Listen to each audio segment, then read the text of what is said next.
social and political commentary from a Christian male perspective. Woo! Ladies and gentlemen, boys and girls, we are back. We're back, but we got story time with Wit today. We got something fun today. All right. Y'all know I've been searching. Y'all know I've been searching high and I've been searching low for the infamous $10 million lawsuit. And guess what I got? The $10 million lawsuit. I got the whole thing. I got all 9 glorious, wonderful pages of this shenanigans here, and I'm about to go over it. We're going to have some fun today because it looks like it's going to be a treat. And I want to start out by doing something. First of all, thanking y'all for tapping in with me. This was not planned ahead of time. I did not give you a good thumbnail, did not give you a good title. I just had to get in here quick and get this off my plate because hopefully I have something else coming up tonight. Let's pray, but I'll keep moving. I want y'all to look at this and I want you to ask yourself, who is missing from this? Okay, Jason, you've built up the suspense, Jason. What are you talking about? I'm glad you asked. Let's go. Well, if I add it to the screen, there you go. All right, so here's the lawsuit, just to make sure we know that this is story time with Whitaker in the Circuit Court of Cook County, Illinois, County Department Law Division. We got the right Jamal, collateral damage, the married boyfriend, Kamal Woods. He is a plaintiff. Okay, here comes. I just want y'all to listen to this and tell me, do you notice who's missing from this, which seemed to be very interesting to me. It really stoked my interest there a little bit. We got the Thornton Township. We got Stephanie Wiedelman from Thornton. We have Chris Gonzalez from Thornton as well. We got Carmen Carlisle from Thornton. So that's the 3 trustees. We're familiar with them. Let us continue. Then we got over here on the good old Dalton side, we got Kiana Belcher, Jason House, Tammy Brown, Brittany Norwood, and Allison Key.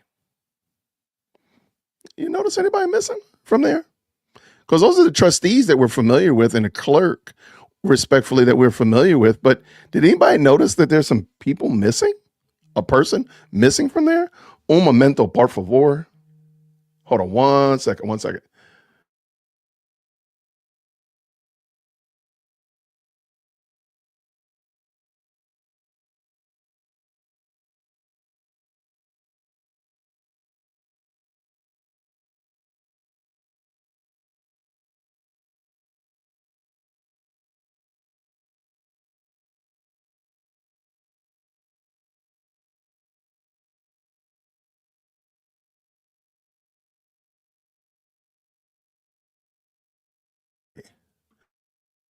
When Lady Dearwood Christian calls, you make sure you answer.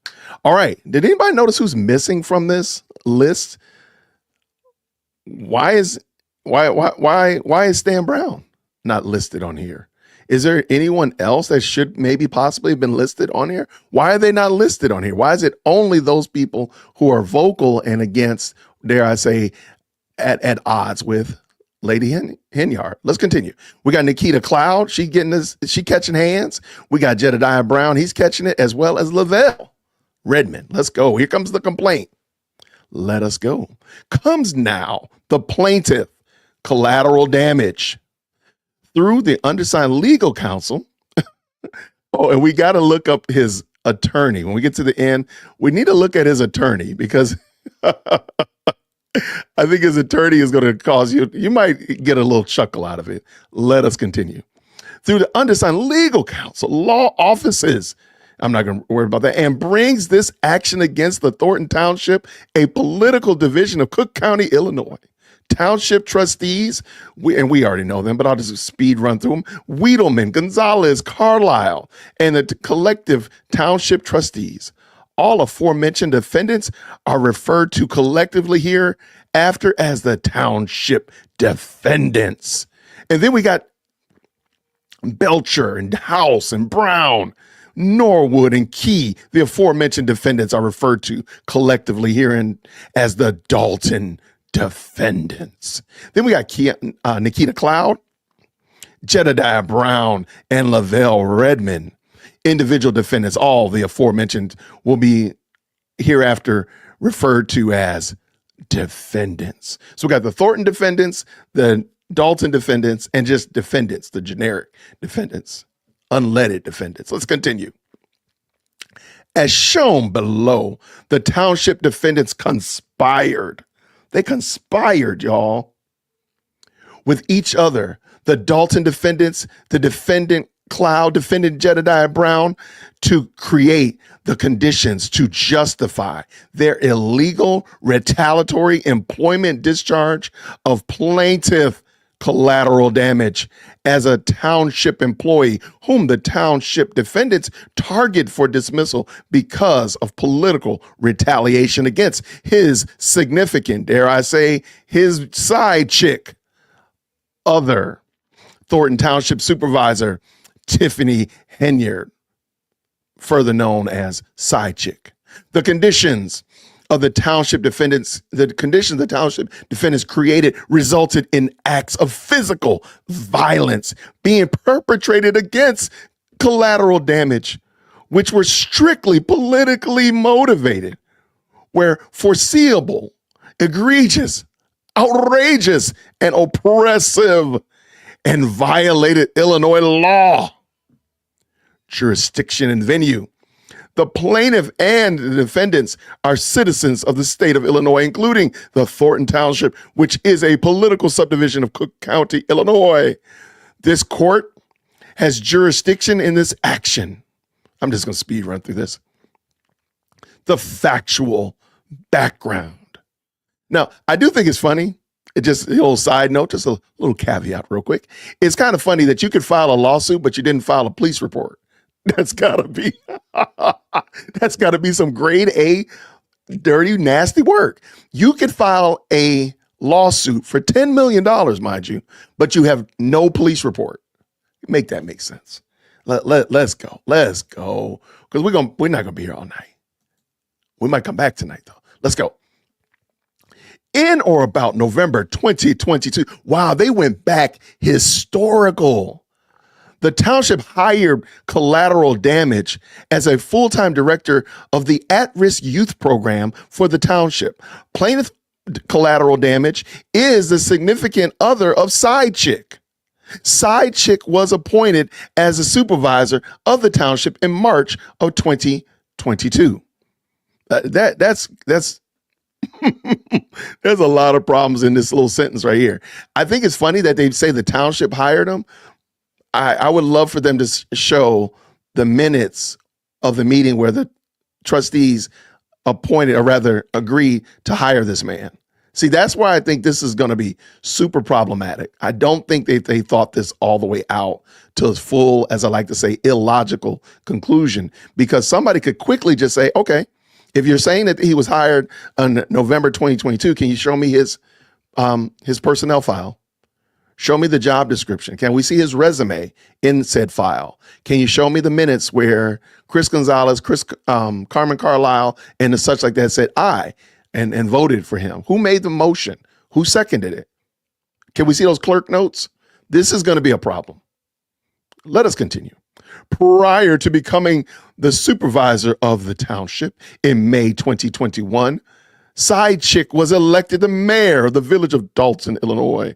Over the past several years, and for strictly political reasons, Side Chick has been accused of various acts of corruption and has been the target of various verbal attacks that have never been substantiated. Wait, why?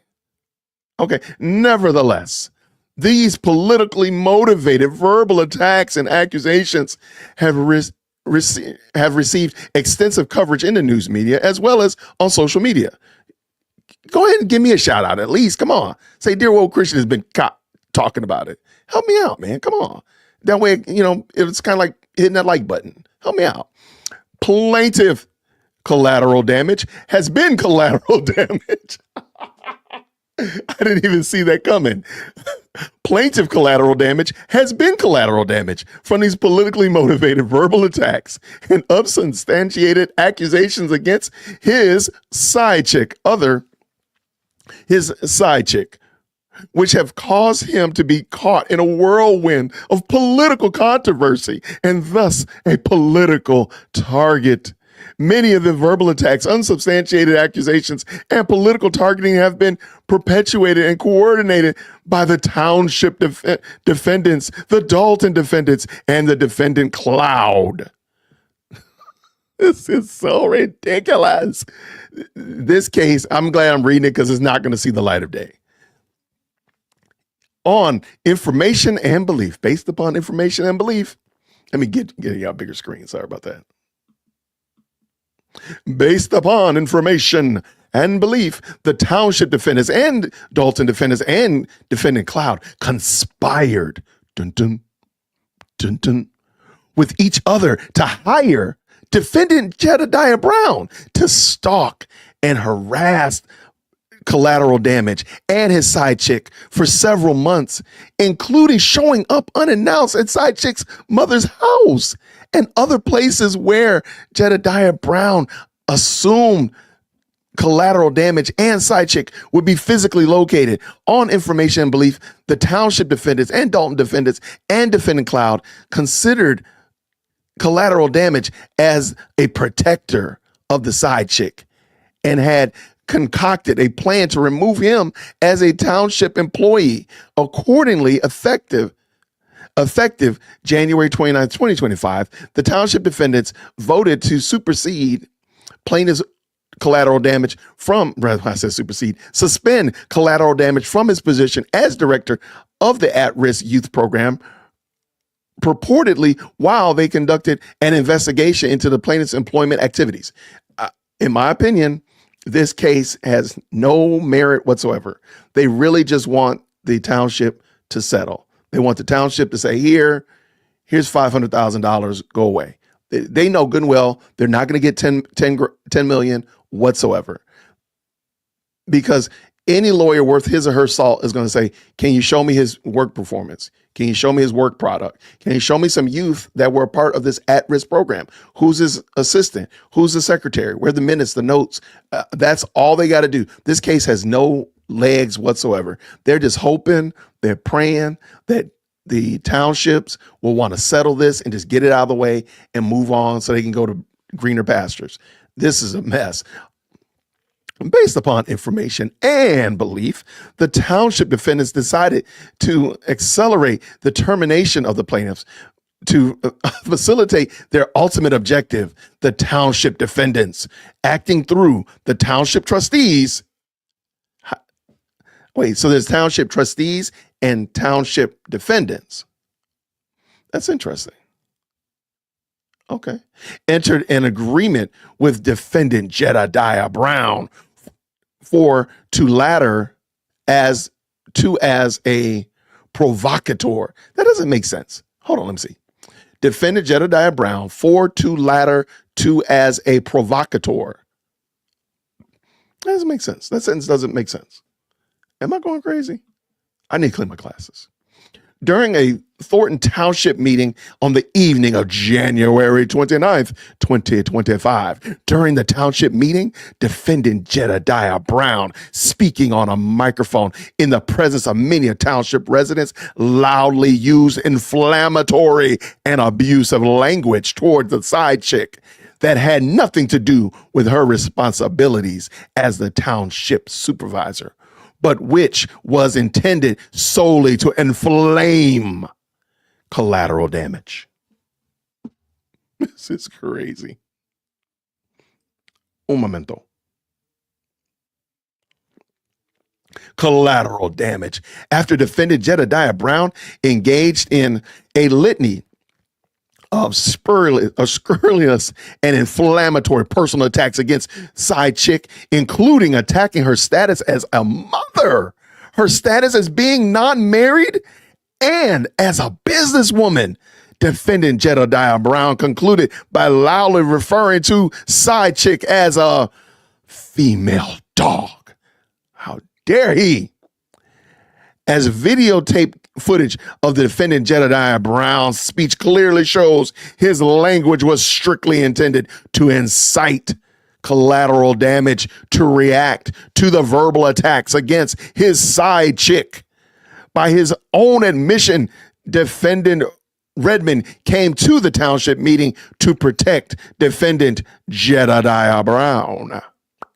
Various angles of the videotape footage reveal that defendant Jedediah Brown turned around after walking away from the podium following his remarks and aggressively walked back toward collateral damage, who defendant Jedediah Brown knew was seated behind the podium.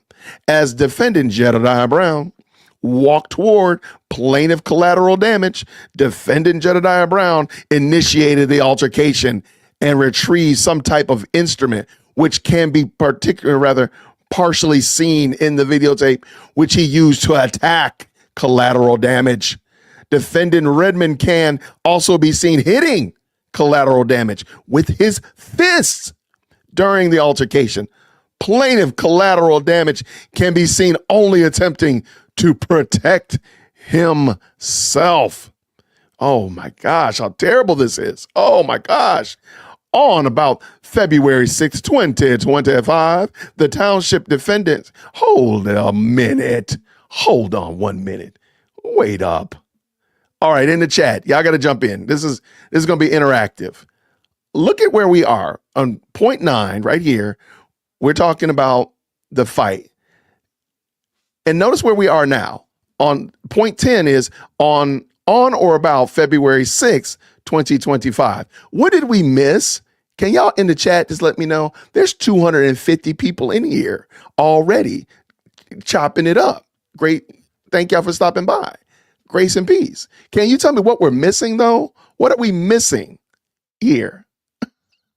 There's something very key, I would dare say, almost bedrock. What are we missing right here? Oh, he ain't getting a dime. He ain't getting a dime. But what is he missing? Does anybody know what's missing between these two steps? Between during the altercation, collateral damage can be only seen attempting to protect himself, and then point 10, on or about February 6, 2025. Does anybody know what happened? What's missing? I know y'all got it. Come on. Tell me what's missing right here. Well, there's that's definitely missing. That's definitely not there. But what's missing between collateral damage defending himself and now they're in February 6th? That's almost a week later. Well, what's missing? Anybody? A trip to the hospital. There's no reference here about this hospital at all. There's nothing. There's nothing about him being injured. There's nothing about him being lacerated, him being cut. Nothing. They don't even talk about the full details of the fight that Tiffany jumped into it. Nothing of that nature. They don't talk about Krigley at all. It just seems like, they just go from he was defending himself. And now on February 6th,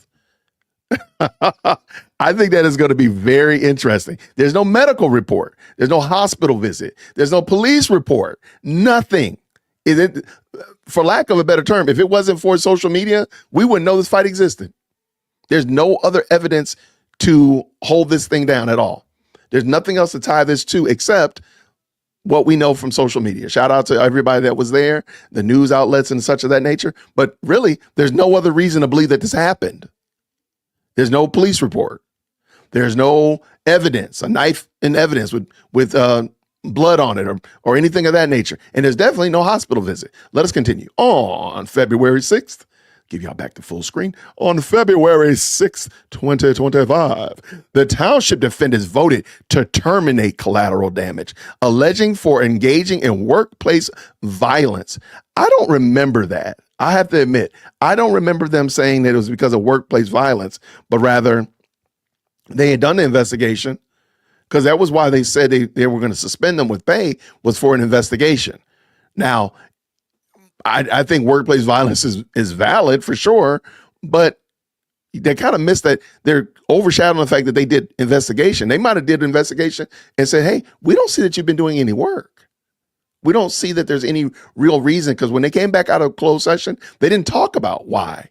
They just said, I make a motion to fire him immediately. I make a motion to fire them immediately. And that's it. They didn't say why. So this assertion right here that it's because of workplace violence, albeit I think there's a good reason for it. I think there's a good reason for it. I don't think that that's the reason why. And maybe I missed it. If they said if they said we're firing you because of workplace violence, that is different. But I don't remember them saying that. The township defendants created the entire situation by conspiring with each other. The Dalton defendants, defendant Cloud and defendant Jedediah Brown, to have defendant Jedediah Brown act as a provocateur during the meeting by verbally attacking and abusing side chick so that collateral damage would react. Instead, plaintiff side chick collateral damage can be seen on the videotape only defending himself from the attacks of Jedediah Brown and defendant Redmond. Furthermore, defendant Jedediah Brown can be seen on the video throwing up gang signs to defendant, and defendant Redmond can be heard making verbal threats to collateral damage and side chick. After being escorted out of the facility by the police, defendant Jedediah Brown and defendant Redmond returned to the location of the incident and continued to attempt to attack collateral damage.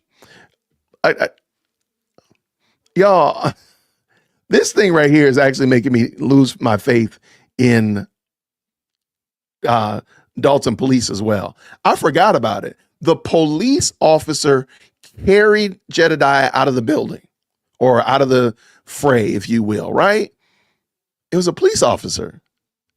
It's a big guy. It's a police officer. That was a police officer. He didn't arrest anybody. He didn't put cuffs on nobody. Didn't tase somebody. Nothing. Just, I'm going to carry you out of here, and I'm going to put you down and let you run back in. Y'all, make this make sense. This is the craziest story I've ever read in my life. And I've read some crazy stories, but this one's just crazy, y'all. This is embarrassing. Let us continue. Let us go. All right. On information and belief, the township defendants knew or should have known that by conspiring with each other to hire defendant Jedediah. Wait, hold on. They're saying conspire and hire as if this is a bona fide fact. This case is going nowhere slow. Okay. This thing is on bricks. The engine is out. There's no gas in it, and it doesn't even have an air freshener. This case is going nowhere. You haven't proven that these people conspired. I'm just saying that they conspired. Just like I'm saying right here in the live chat, the best live chat on the internet, everybody in this live chat is conspiring to get me my likes up to 284. So they're conspiring, but I don't have proof of that. I'm just saying it. There's no reason to believe that what I'm saying is true, except that y'all the best live chat on the internet and you're going to give me those likes. But there's no reason to believe this. This case is nowhere. They should get sued for dropping this case. I mean, for bringing this case forward. Let's finish up. Let's go. Conspiring with each other to hire Jedediah Brown to act as a provocateur during the township meeting, that the acts of violence that occurred would in fact occur and would in fact result in harm to collateral damage, which they did. Collateral damage has suffered significant physical, mental, and emotional scars from these events, which have caused him to seek therapy as well as medical attention. They are betting, they are hoping that they'll settle out of court. They do not want this to go to, they don't want a discovery period. They do not. Because you had to go get medical for what? For getting your butt whooped? You had to go to therapy for getting your butt whooped? Okay. This is the best. I'm sorry, y'all. This is the best. Medical attention. Retaliatory discharge against the Thornton Township and the township trustees. I think they messed the name up. I thought they said they were called Township Defendants, but now he's using trustees. He might have messed it up. I'm sorry. I don't see why he's doing that. I digress. Let's continue. Collateral damage incorporates and realleges each and every one of the allegations set forth in paragraph 1 through 11, above as though fully set forth herein. Thornton Township and Township trustees, I'm not going to read everybody's name, Wiedemann, defendant Gonzalez, and Carlisle terminated plaintiff collateral damage for engaging in workplace violence, for they created a hostile situation at the township meeting for the specific purpose of causing collateral damage to react to provocative language directed toward his side chick. The hostile situation that the township defendants resulted in a physical altercation in which plaintiff Woods attempted to defend himself against defendant Jedediah, who was acting as an agent of the township defendants, and defendant Redmond, but in which collateral damage was physically, emotionally, and mentally harmed in the process. Okay, they're selling it too hard. If you've ever had a kid that gets in trouble at school and you pick them up from school, Miss Butterfly called you, or Mr. Caterpillar sent you an email and told you that little Johnny, little Sally had been misbehaving in school. So when you pick them up from school, they know their goose is cooked. They know it's about to be some waistline management. So what they do is they start turning on the tears. Mom, Dad, you just don't understand. It's so terrible. And they're spitting, they black funeral crying, laying out, passing out in the car because they know it's coming. They know they're about to get it. And after a while, you're like, okay, little Johnny, little Sally, you overselling it. I mean, they're talking about how their leg is broke. Mom, Dad, I can't breathe. My heart is stopping, because they know it's coming. They know when they pull in the driveway, the garage door opens. They know it's only a few more moments before my skin gets peeled off me. I got to sell it, and I'm selling it. Mom, have I ever told you how much I love you? Dad, did I tell you that I didn't get you your Father's Day gift? It's upstairs in my room under the bed in the back corner. Dad, Mom, Dad, I think you're great. I really think that I should take Fido for a walk, a 20-mile walk right now. I need to go. They're overselling it. They're overdoing it. You're like, no, you can go walk little Fido around the block after I get done with you. You can go get me my Father's Day present that's under your bed in the back corner after I get done with you. I'm glad that you love me. I'm glad I'm your favorite parent. After I get done with you, I want to know if that's still true. They're overselling it. Like this case is overdone. And also, bear in mind, there's no evidence to these things. You can't tell me. You'd have to prove to me that you had physical harm. What's your physical harm? Are you you really want me to believe you went to therapy? Then you got to show me it. Show me that you went to a therapist. And I would like to see their videotape of you walking in on the day that you said you went. There's no way that this is going to work. There's no way. But let us continue. Let us finish up. The township defendants targeted collateral damage to terminate him in retaliation for his personal and political relationship with side chick, whom collateral damage has protected personally and politically. Collateral damage is entitled to have his personal and political relationship with side chick without political targeting by the township defendants. Indeed, plaintiff's personal and political relationship with side chick strikes at the heart of the citizen's social rights. And under Illinois law, his employer may not terminate him to interfere with those rights. Okay? I don't think they'd have to really prove this. They really have to prove this. I'm not going to go read all the codes. However, accordingly, by terminating plaintiff collateral damage because of his personal and political relationship with side chick, the township defendants violated a clear mandate of public policy. The harm caused to collateral damage by the township defendants was foreseeable and egregious, and thus the township and trustees do not enjoy sovereign immunity under the Illinois Tort Immunity Act to shield them from responsibility. Moreover, the egregious conduct of the township trustees rises to the level such that they may be sued for damages in their individual capacities as well as their capacities as township trustees. Okay, I'm going to tell you right now, that is a veiled threat. And it's a veiled threat to say, hey, if you go ahead and settle now, we won't come after you personally and individually. That's what that is. That's exactly what it is. That there's no other reason to say that, but that, hey, y'all go ahead and settle here and I won't come after you later on. But I'm telling you, there's no other reason for this case except to extort money. I'm sorry, there's no other reason for it. The township defendants cause harm to collateral damage that translates into damages in the amount to be proven at trial. Oh, they want trial? Oh, my word. Oh, that's probably the best thing popping. Just drag them out into deep waters and they will drown. Count 2, civil conspiracy against the Thornton Township defendants, the Dalton defendants, defendant Cloud, and defendant Jedediah Brown. Plaintiff, collateral damage. He's going to keep saying it. Basically, he agrees with everything from 1 to 16. Got it.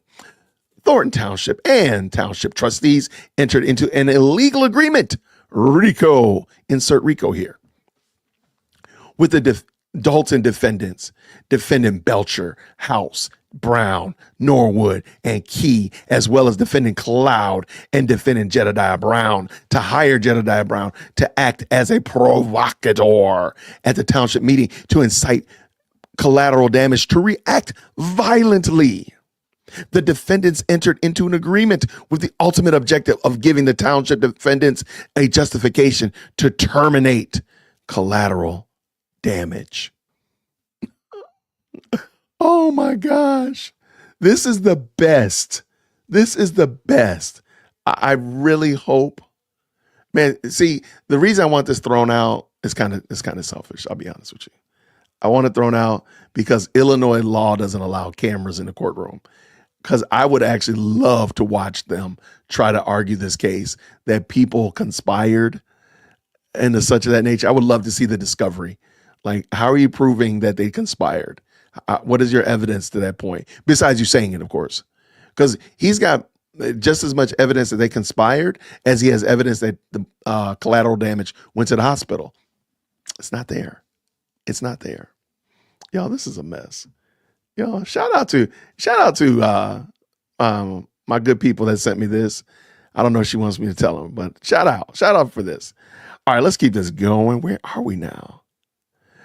Defendant Jedediah Brown, a co-conspirator, attended the township meeting and made a series of inflammatory comments towards Side Chick with the intention of invoking collateral damage to react. After making his comments, defendant Jedediah Brown proceeded to physically attack collateral damage, which resulted in plaintiff attempting to defend himself against defendant Jedediah Brown and defendant Redmond. Therefore, the acts committed by Jedediah Brown at the township meeting in furtherance of the conspiracy give rise to liability against the co-conspirators referenced above. They're really going to have to prove this. They really have to prove this. This is amazing. Y'all this is a frivolous lawsuit if I've never seen a frivolous lawsuit. In my opinion, in my humble opinion, based upon information and belief, this is a frivolous lawsuit. The conduct of co-conspirators caused harm to collateral damage that translates into damage the amount to be proven at trial. Count 3. Oh my gosh. All right, so we're going to jump down to point 22.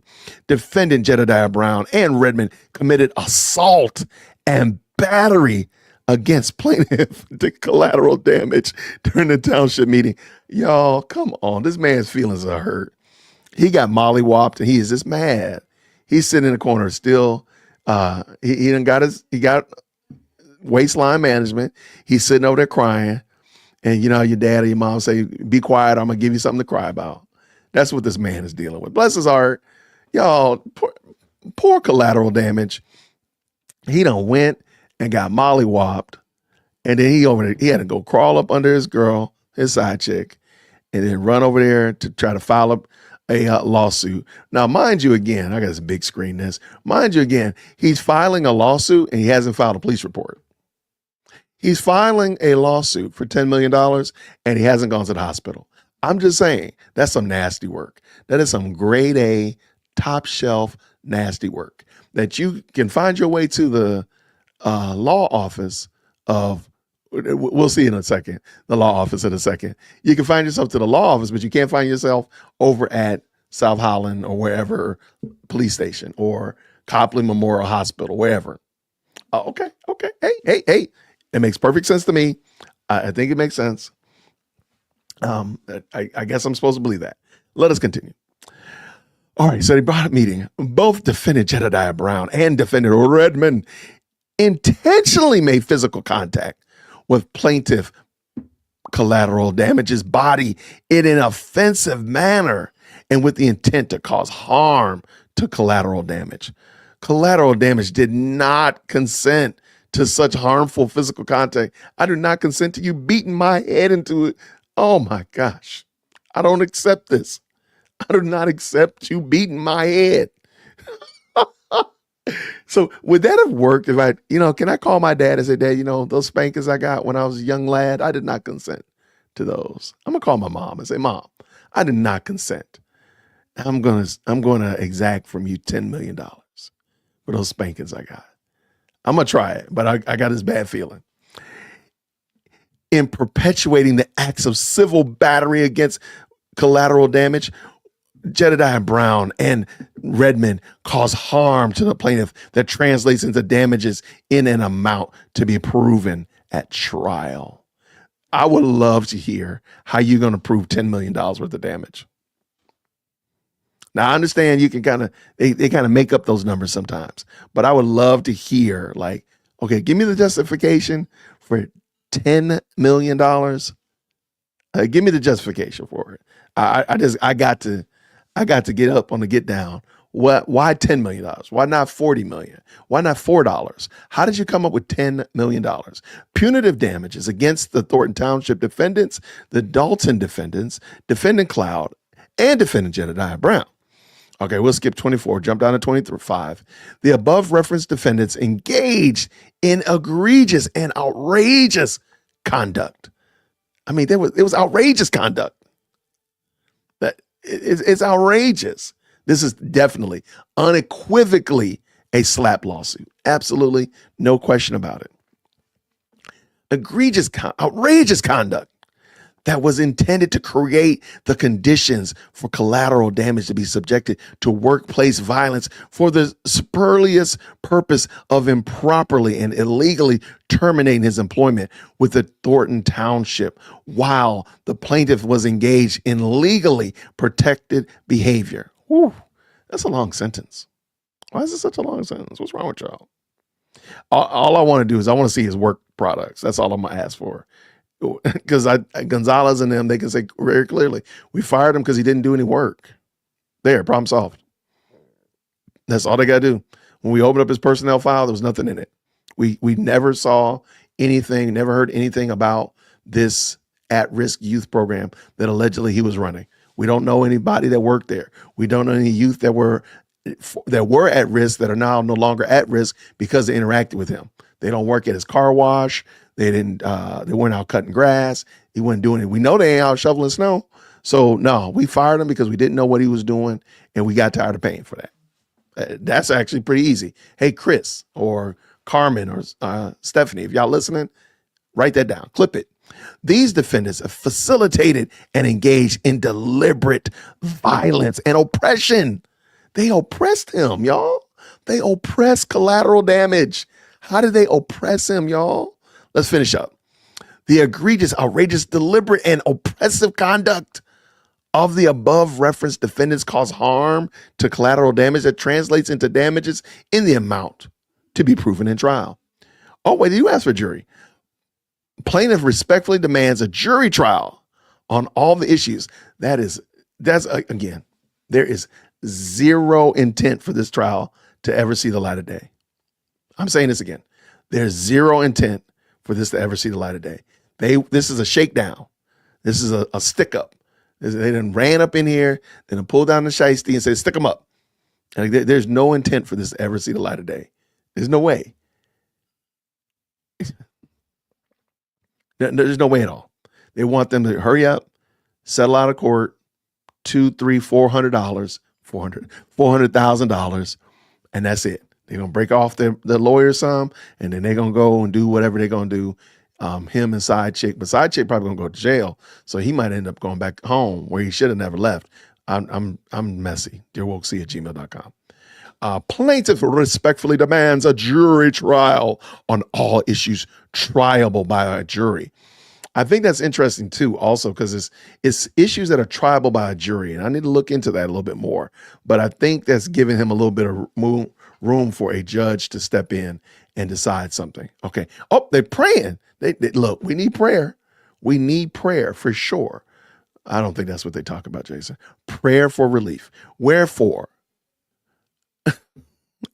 I cannot take this seriously. This last run, y'all, the speed run through here. I'm gonna try my best not to lose my mind. Plaintiff collateral damage respectfully requests that the court enter a judgment in his favor and against defendants after a jury trial in the amount to be proven at trial, but no less than $10 million. Award plaintiff a compensatory damage, including a retaliatory discharge, civil conspiracy, and civil battery. Award plaintiff punitive damages for defendants' egregious, outrageous, and deliberate and oppressive conduct. Award plaintiffs a reasonable attorney's fees and costs. Oh, so they're not, this 10 million isn't including attorney's costs. Yo, I gotta give, you know what? I gotta give you a salute. Whoever wrote this, man, is really, really gutsy. That's some high level gutsy right there. Award plaintiffs all other relief that the court deems just and proper. All right, and his attorney is Tony Jenkins. If you did any of your research, Tony Jenkins is an entertainment lawyer. He's not a criminal lawyer at all. Wait, let me pull it back up. I'm like, wait, you for real? How you gonna get a entertainment lawyer to do this for you?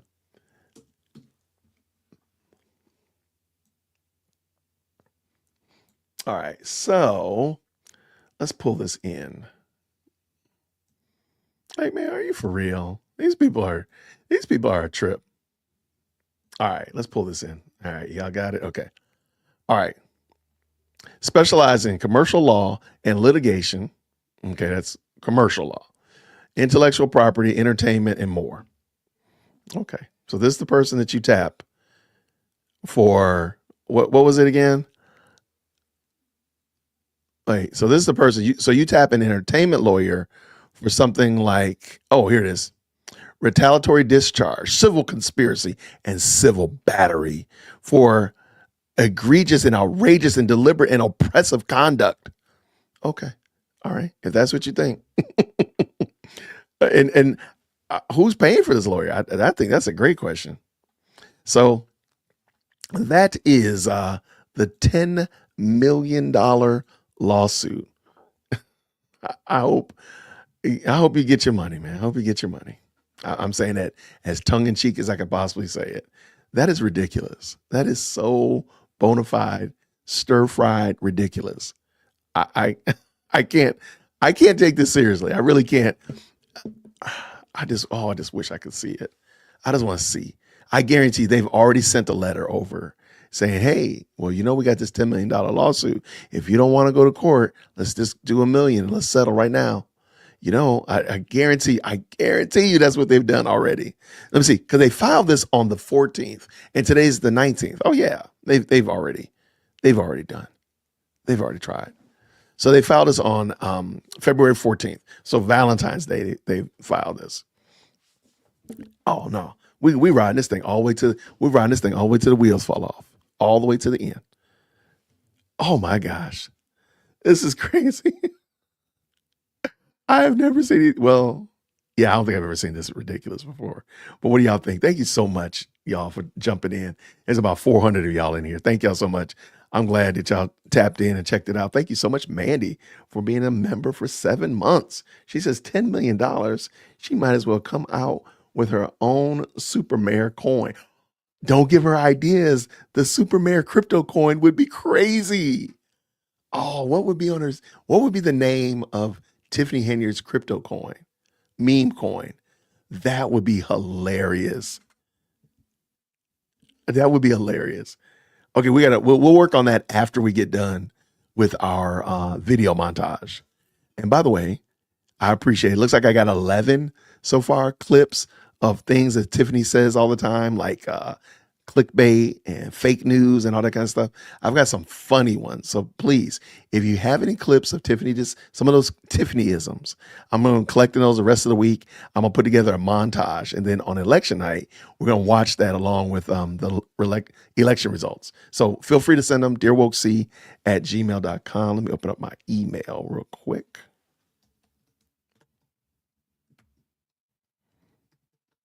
I have no idea why I'm typing in caps, but it's important. So that's why I'm typing in caps. There we go. So yeah, send me whatever. Like I said, I got 11 of them so far. I haven't had a chance to check them all out. But somebody sent me a letter. Somebody sent me something. All right, let's see what we got.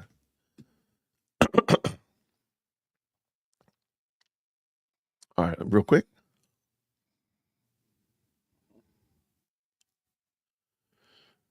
Let me see something real quick. All right, so apparently there was a little scuffle over there at Thornton Township, but then they met with, this is the interview they did with Jedediah. Let me do this. Let me put that up in a second. Yes, I've gotten it. I said, would you send me an email?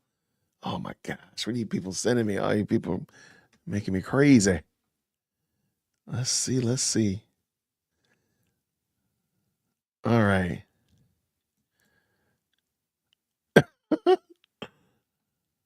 I love it. Okay, I'm reading real quick. What you send me here? Okay.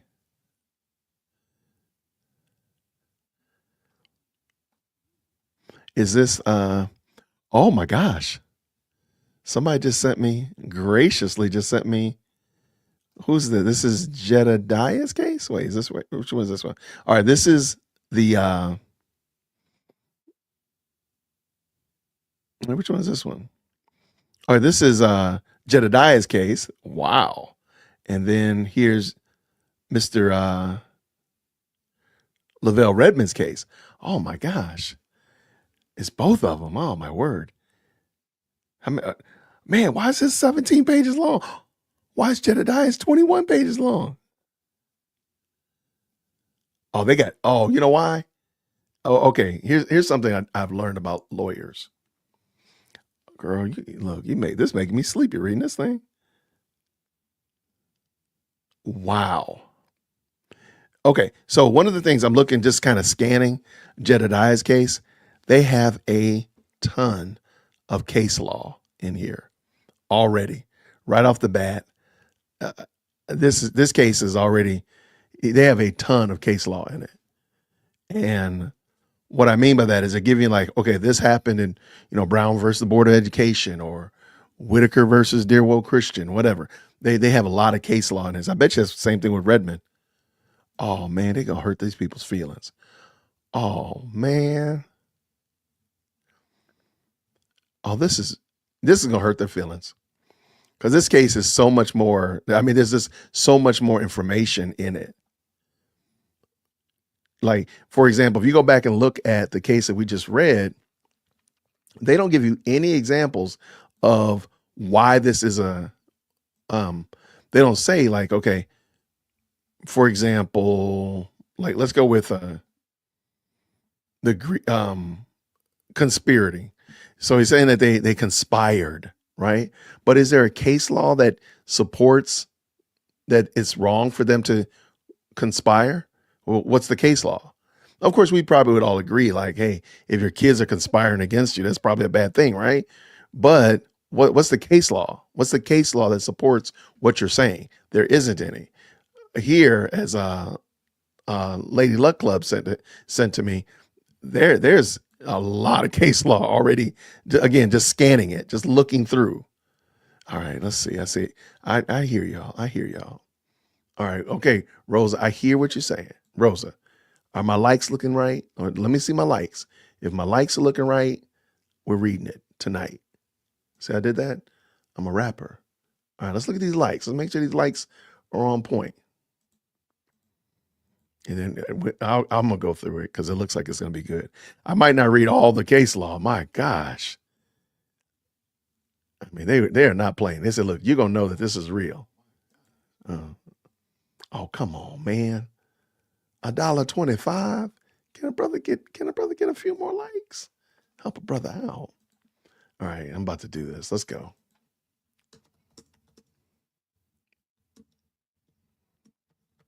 All right, let's go. Let's do it. Let's pull up. Let's start with Mr. Jedediah Brown. Let's pull him in. Jedediah Brown, come on up to the front of the class, sir. Let's go look at your report. Let's go. All right, this is going to be. All right. We already know it's Jed versus pretty much the world. we got Side Chick. We got Collateral Damage. We got Kriegly. We got South Holland Police Department, Thornton Township. That's interesting. If he conspired with Thornton Township and now later on he's suing Thornton Township, that would kind of seem like is he just trying to throw him off? Is that a big giant red herring? What's going on? Thornton Township, All Point Security, and Detective Services, Sergeant Storm, and an individual John Doe. Man, I mean, everybody catches strays. Call to roll. That's right. Call to roll. Who's suing me? Call to roll. Oh my gosh. This is a mess. Okay, let's keep it going. All right, I'm going to skim through this because like I said, there's a lot of case law in here. I am not going to read the complaint. Now comes the plaintiff, Jedediah Brown, by and through his attorneys, Carusco Law LLC, filed a complaint against the defendants, and we already saw those defendants again, in Illinois an individual named John Doe in the state as follows. The nature of this action. This is a civil rights action brought under case law for violations of the First and Fourth Amendments of the United States Constitution, along with Illinois common law claims for assault and battery. Oh my gosh. Yeah, this is going to be a mess. Plaintiff was violently attacked in retaliation for exercising his constitutional rights to free speech, expression, and association. This is going to be a lot of fun, y'all. We are in for a very fun season. I'm just telling you. Okay, I am going to skip over case laws. I'm not going to worry about those. If you want to, I will gladly leave them down in the description. If you want to read these, I will gladly leave these for you. I'll put them up on my Buy Me a Coffee for free. And that way I can save some space on my Google Drive. Plaintiff Jedediah Brown resides in Cook County, Illinois. Defendant Side Chick is a supervisor of Thornton Township and resides in Cook County. Okay, they're going through literally where everybody lives. Okay, we're not going to do that. Okay. Wow. I want to see what he says about John Doe. John Doe, an individual, was upon information and belief an employee of All Points acting under the authority of Thornton Township or Henyard. Okay. So I don't remember who John Doe is. I don't remember anybody I didn't see. Interesting. All right, let me see what I missed. Sorry about that. 1 second. See, I gotta. I think I'm okay.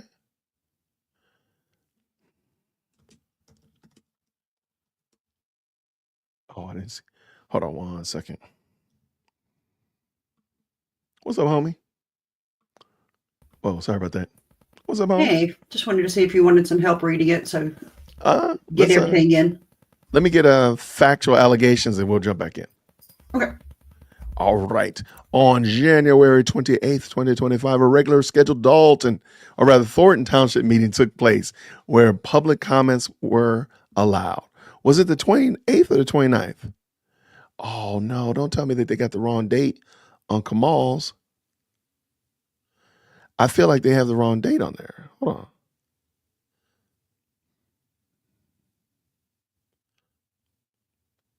Okay, what date was it? Because on Kamal's it says, okay, I'll just pull up real quick.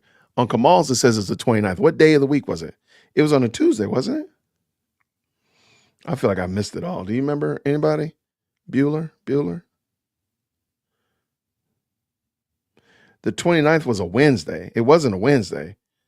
It was Tuesday, the 28th. They got the wrong date on here. Boy, y'all need to quit. Your entertainment lawyer got the wrong date on here. He was entertaining the wrong thing, clearly. John Doe is the guy. John Doe's the guy who pushed Jed down when he was trying to get up, I think. Okay. Oh, yes, absolutely. Give me 1 second, everybody. Let me make sure because Lady Luck Club has been a top tier supporter of this channel, and she's also my Spellman sister. So I got to make sure she gets what she needs as quickly as possible. Mr. Dawkins, you will have it in a moment. But Lady Luck Club is going to get it right now because she is my sister from another mister, and I got to make sure she gets this so she can have it. Give me 1 second, everybody. Let's all play nicely. Bang. All right, Lady Luck Club, can you give me some green hearts in the chat when you get it, please? I want to make sure you have that. And again, shout out to Lady Luck Club, has been a fantastic supporter of the channel. I believe she's going to be going over this as well. So definitely we want to make sure we go and support her and check her out. And please, if y'all could do me a solid right here in the chat, everybody just type no apologies. Or no, you know what? Just type just me, because no apologies, just me has helped me out so much. I wanted to say thank you so much because y'all flood the chat with just me, because she is the one that got me this case. And we just want to make sure we say thank you so much. Just flood it. Let her know we appreciate her. Thank you so much, friend. I appreciate it. Okay, good. I'm glad you got it. Okay, I'm going to go back to my shenanigans. Okay, so it's not really they're not going to throw the case out because you have a typo, right? Because there's some typos on here, and Lord knows I can't read worth 2 cents. But the date is wrong on here. He said it's the 29th. That was a Wednesday.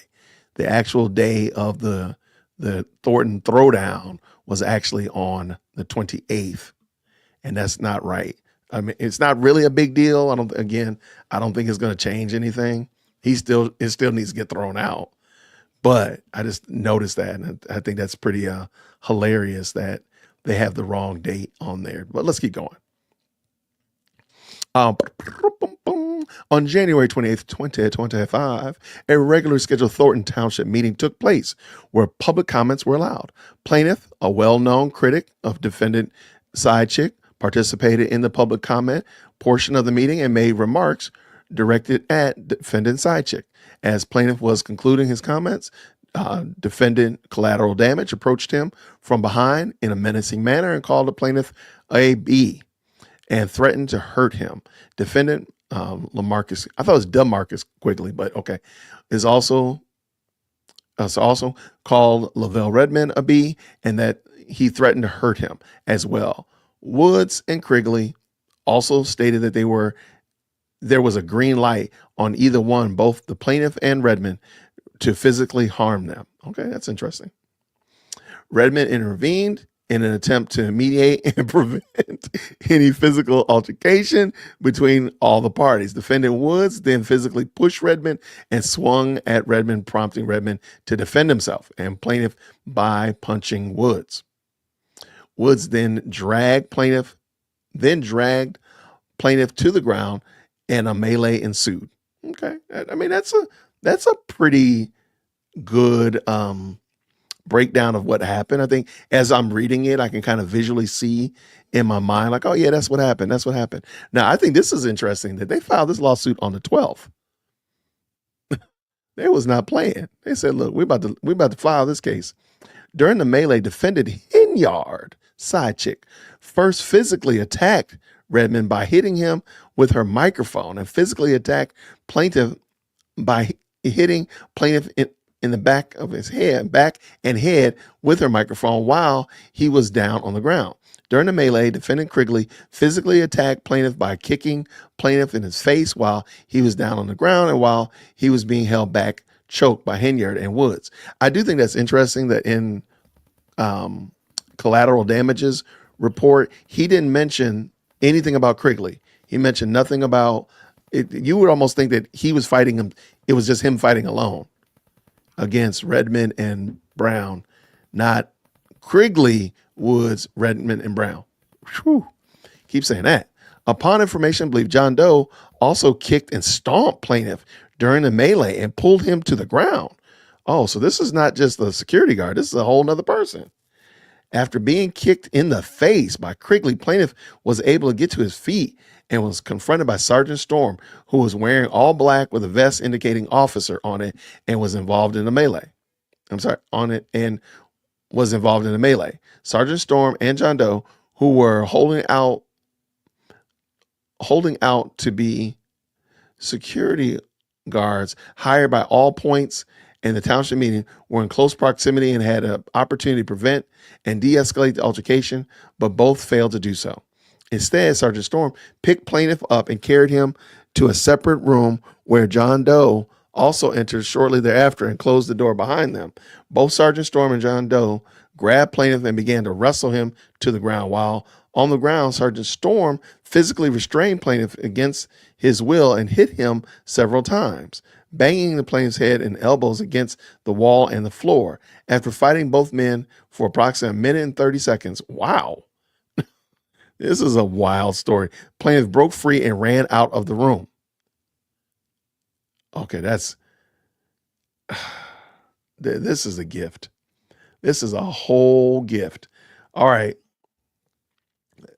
So what's going to end up happening is somebody, I'm not saying it's me, somebody's going to end up timing when they went back there, when Storm picked Jedediah up and Jedediah gave, the stone cold salute to everybody and went out through that door. How long was that time between that time and when he came back in? Because that's going to be what happens. This is a mess. This is embarrassing. I agree. Okay, let's keep going. Let's keep reading. Let's go. After leaving the side room, then returned to the main room, plaintiff was met by another Thornton Township employee, name unknown, who hit plaintiff's neck hard. Boy, he just getting hit by everybody.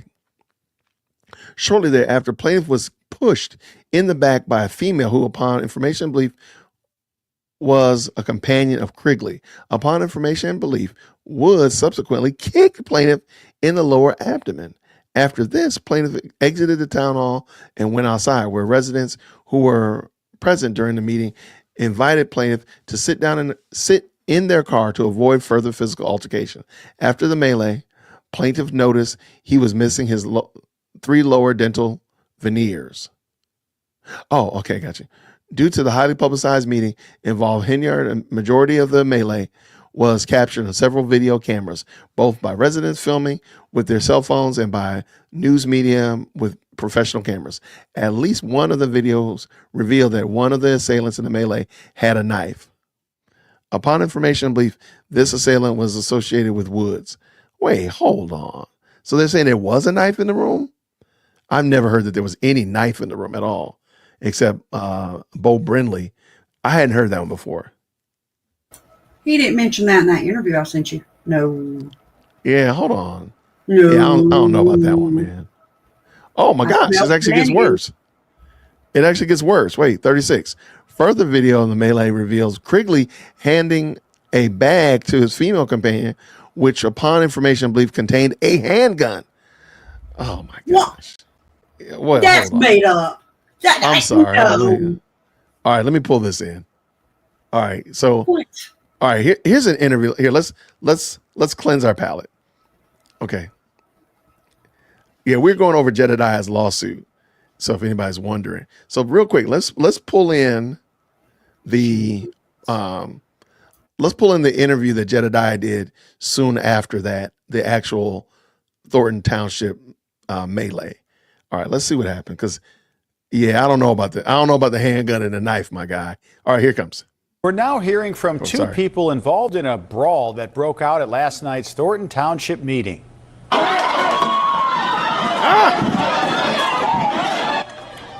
Was our lead story last night at 10. The man at the center of the brawl, activist Jedediah Brown, spoke out against Supervisor Tiffany Henyard at the meeting just before punches were thrown. Today he's defending his actions after Henyard herself jumped into the fight. She ran from behind the table with a microphone in her hand, and she hit me with it, while another one of her staff members was kicking me in the head, and I was defending myself against Kamal and other individuals. She wasn't breaking up anything. Brawl, just the latest drama for Henyard, who also serves as Dalton mayor and is under investigation by the FBI. Henyard says, quote, her personal safety was threatened, and she insists she rushed into the fight, quote, in an attempt to break it up. Watch breaking news on YouTube. Okay. Subscribe to ABC. All right, I didn't hear anything about weaponry. And I'm not trying to throw shade, but that's my first time hearing about weapons. I've heard it from Bo Brindley now. We heard it from Bo, but that's my first time hearing it from anybody else saying that there was, is this right? Yeah, it's back. That there was weapons. Had you heard that before, Amanda? I have no, and I'm definitely not trying to take up for Tiffany. Let's just be clear. But no, I had never heard anything about weapons. I mean, that's a whole lot right there. No. All right, let's finish this up. Let's get this game rolling. I heard there was a knife there, like through the grapevine, but this is the first time I heard about a pew pew at all. Yeah, that's wild. Okay, let's keep going. Let's go. So 37. After a few minutes of waiting in the car, plaintiff went to the South Holland Police Department, SHPD, to report what happened to him and file a police report against Henyard, Woods, Krigley, and all the others. However, certain officers at the SHPD did not make plaintiff feel comfortable during the time. Instead, plaintiff was threatened as an aggressor by law enforcement, further demonstrating bias and institutional failure. Defendants all points, SHPD and Thornton Township, through their officers and security personnel, failed to intervene despite knowing that past township meetings had been contentious and at times violent. I had not heard that there had been other things going on. Like, that's kind of crazy. The following day, on January 29th, that's that Wednesday, plaintiff filed and was granted an emergency restraining order against Henyard and Woods in the Circuit Court of Cook County. I think this is very interesting because there's not any evidence that Kamal or Tiffany actually filed anything. That's going to be problematic, in my opinion. That's going to be problematic. Hence why I think that they just want them to quickly settle out and try to get this out of the way. Let's keep going. The same day, on January 29th, plaintiff went to the emergency room for the injuries to his face, abdomen, elbows, and back. Okay. Now, he's saying that he's given dates and times that he went to the hospital or emergency room. Please forgive me. So that's going to be interesting. That's going to be way different than somebody just saying, hey, I had to go to the hospital and get medical advice and go to counseling and therapy and all this stuff. But he's actually given dates and times. And I'll go on a limb and I bet you he has some discharge papers. He has evidence that he went to go get his elbow looked at or whatever of that nature. So count one. First Amendment retaliation. Wow. Okay. Now comes the plaintiff Jedediah by and through his attorneys for this complaint against the defendant. So I'm not going to read all those again. For violation of the squiggly line code right here, a violation of plaintiff's First Amendment rights as incorporated through the Fourth Amendment, right to free speech, and in support therein the states and allege the following.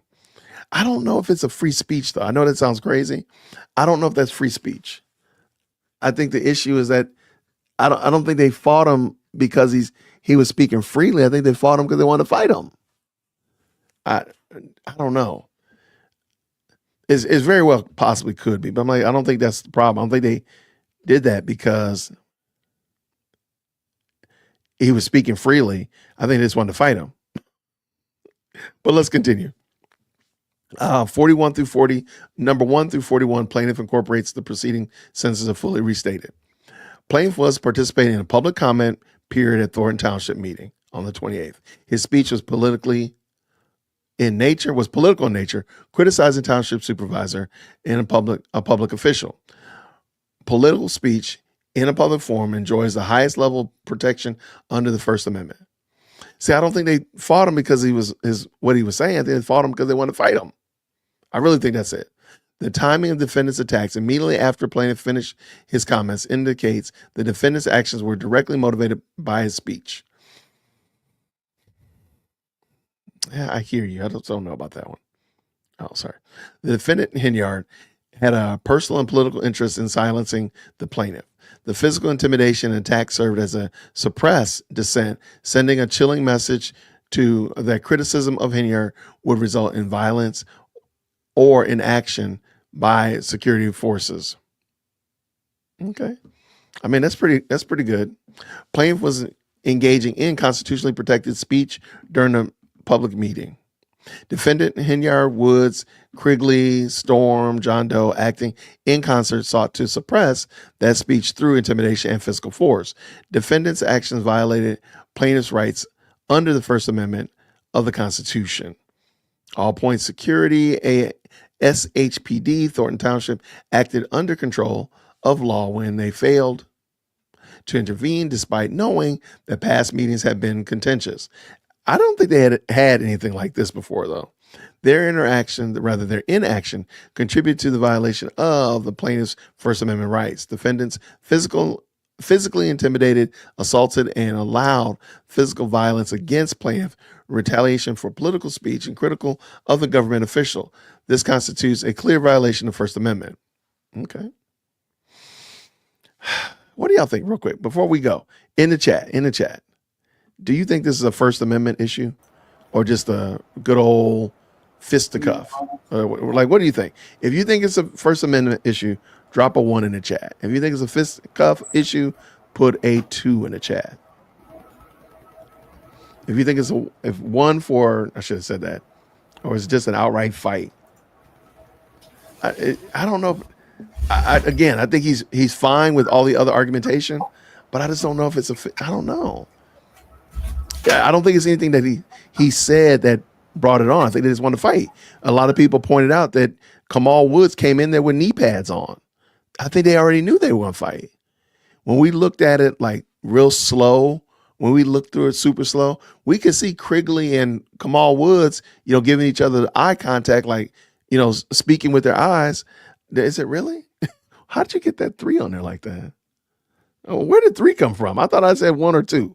Where'd you get 3? Why has it got like degrees on there? How'd you do 3 that? and a third. Yeah, no, 3 to the third power.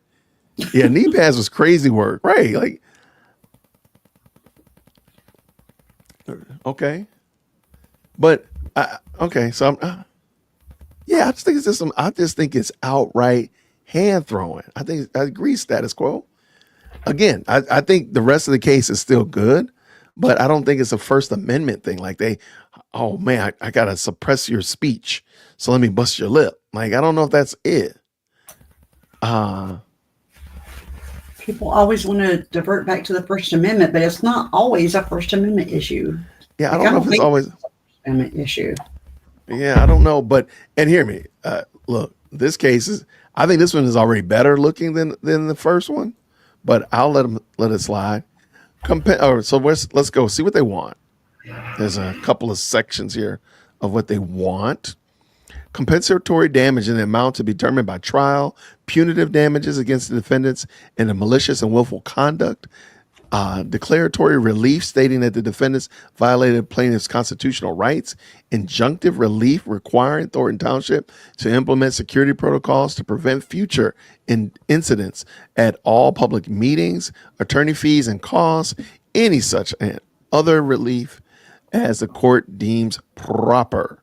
Okay, let us continue this dance going forward. Count 2, violation of due process against South Holland. Yeah. All right. So then 1 through 52, he already complies with. 53, the South Holland and Thornton Township had a duty to maintain order and prevent foreseeable harm at the public meeting. They were aware that past meetings had been contentious and sometimes violent. I don't remember there being any other violence, but I definitely they were contentious. I've seen those before, but I don't think there's any like fist throwing. Maybe I missed that. All right, let's see. Security personnel were nearby and had ability to intervene, but failed to do so. Under the 14th Amendment, individuals have the right to personal security and bodily integrity. By failing to intervene, the government actors, police and township security, effectively allowed the attack on plaintiff to occur. Okay. The amounts to an unjustified deprivation. This amounts to unjustified deprivation of his rights to bodily integrity under the substantive due process clause. Wow. Okay. I see what you're doing over there. Yeah, I think shout out to No Apology. She said, never reached this kind of violence. Okay, that's what I thought.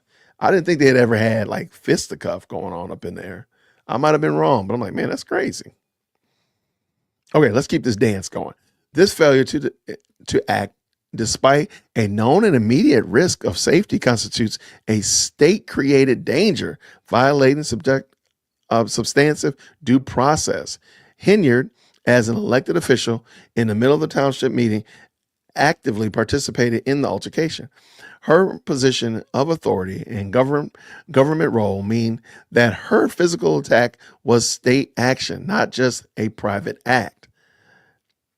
I think that this is a much clearer understanding of why Tiffany's being sued than in Kamal's case, why Jedediah should be sued. Because this one's much clearer, because Tiffany didn't have to get involved. And since she did, she got involved as a state representative, as the supervisor of the township. And I think that's the problem that they're going to have. But let's keep it going. Let's go. Government officials cannot engage in physical violence against citizens in retaliation for speech. This reinforces the due process violation. The defendants, acting upon color of law, deprived the plaintiff of his rights to bodily integrity and personal security. The failure of defendants to prevent the altercation or provide adequate security violated plaintiff's due process rights under the 14th Amendment. Because the government actors fail to act upon, because the government actors failed to act when they had the duty to intervene, state-centered danger, and the elected official, Hinyard, personally engaged in violence, as well as Thornton Township employees Woods. Oh, that's right. He does qualify as an employee. That's right. And Village of Dalton employee Krigley. Yep, he's working it too. Okay. That's also, I think this is going to cause a problem because Krigley has not been fired. So if you go back to Kamal's lawsuit, he's saying he got fired because of the violence. But guess what? Krigley has not gotten fired. And as far as I know, I don't think he's on the chopping block. But I think that might come back to look some kind of way like, well, he was involved in a fight. He was kicking, he was stomping, but he didn't get fired. So why are you saying that you got fired because of the fight? Unless I missed something. It does sound like, tell me if I'm wrong, but is he throwing Tiff under the bus? Yeah, no, I think he's tying Tiffany to Kamal and throwing both under the bus. Okay, let's keep this going. These actions deprived the plaintiff of the liberty and bodily integrity without due process of the law. So what does he want? And these are all the same things. Everything he wants is the same thing he had before. Yeah, that's all. So let's go to count 3. Woods and Quigley intentionally made verbal threats that they would touch plaintiff in a physical manner as described above. Look, I'm going to touch you. I'm going to touch you. No, we don't want you touching nobody, man. Don't be touching nobody. The threats made by Woods and Quigley caused plaintiff to be reasonably apprehensive that he would be subjected to immediate offensive and harmful physical contact and bodily harm. Plaintiff was damaged by Woods and Quigley's conduct in that he suffered emotional distress and loss of enjoyment of the ordinary pleasures of life, which damages continue. Oh my gosh, the finer things in life, man. He took away the pleasures of life, man. I don't know, man. That's starting to sound like I went to therapy. I don't know, Jedediah. I'm gonna roll with you. Let me see. And wherefore the plaintiff already said this. So A through F looks like the same thing as this one up here. Yeah, A through F. You looked fine at his interview. I'm just saying. Yeah, I don't know about that. I'm good with him going to the hospital. No respect lost there. But it might be selling. You might be overselling it, my guy. Because now you got 4. So now we're gonna count 4 against Tiffany Henyard, Kamal Woods, DeMarcus Quigley, Sergeant Storm, and John Doe. I thought Sergeant Storm was a police officer, but I guess I was wrong. Now comes the plaintiff. So we're going to jump all the way down here to 70. Please forgive me. Woods battered plaintiff by pushing, choking, grabbing, kicking, and punching him without justification. Woods' actions were an intentional touching or the application of force to the body of plaintiff. I've never heard it called touching, but I digress. Henyard battered plaintiff by hitting him in the back of the head and back with a microphone and choking him without justification. Henyard's actions were an intentional touching or application of force to the body of plaintiff. Quigley battered plaintiff by kicking him in the face multiple times without justification. Quigley's actions, we already know that. Sergeant Storm battered plaintiff by pushing, grabbing, restraining, and punching him without justification. His actions were an intentional touching or application of force. And then John Doe. I am so crazy about this John Doe. John Doe battered plaintiff by kicking, stomping, grabbing, and wrestling him without justification. John Doe's actions, we all know, right, are intentional touching. The actions of defendants were of a harmful and offensive manner and intent. Plaintiff never consented to defendants touching him. Defendants' actions were intentional, offensive, and without legal justification. Wherefore, he's asking for these things, which, by the way, the things are the exact same for all 4 of these so far. Wow, there's another one. And this one is negligence against all point security. And we'll jump down to, let's see, South Island Police. Yeah, okay. So we'll jump down to 78 right here. Defendants owed a duty of care to plaintiff to maintain order and prevent foreseeable violence at a public meeting. Defendants breached their duty by failing to intervene despite knowing that the contentious nature of past meetings. Defendants' inactions caused the plaintiff harm. As a direct and approximate result, plaintiff suffered physical injuries. All Point Security, SHPD, and Thornton Township were responsible for maintaining order and security at the public meeting. Given the history of contentious meetings, defendants had the foreseeable duty to prevent violence. In fact, plaintiff had on several occasions in the preceding months gone to SHPD and Thornton Township asking for police presence on a regular township meetings because he did not feel safe, but was denied. Being told things to the effect of Henyard did not ask for additional security. Henyard has her own security apparatus. And number 3, defendants did not have the resources to provide a presence. During the 28th, 2025 township meeting, a South Holland police officer or security guard was nearby and had the ability to stop the altercation before it escalated. Security personnel and law enforcement failed to intervene in the moment, despite clear warning signs. Previous requests for police presence and Woods and Quigley approaching plaintiff menacingly after his public comment during the meeting. When the physical altercation broke out, defendants did not immediately step in to stop the violence. Township and its leaders failed to implement proper security measures, despite past incidents of hostility at meetings.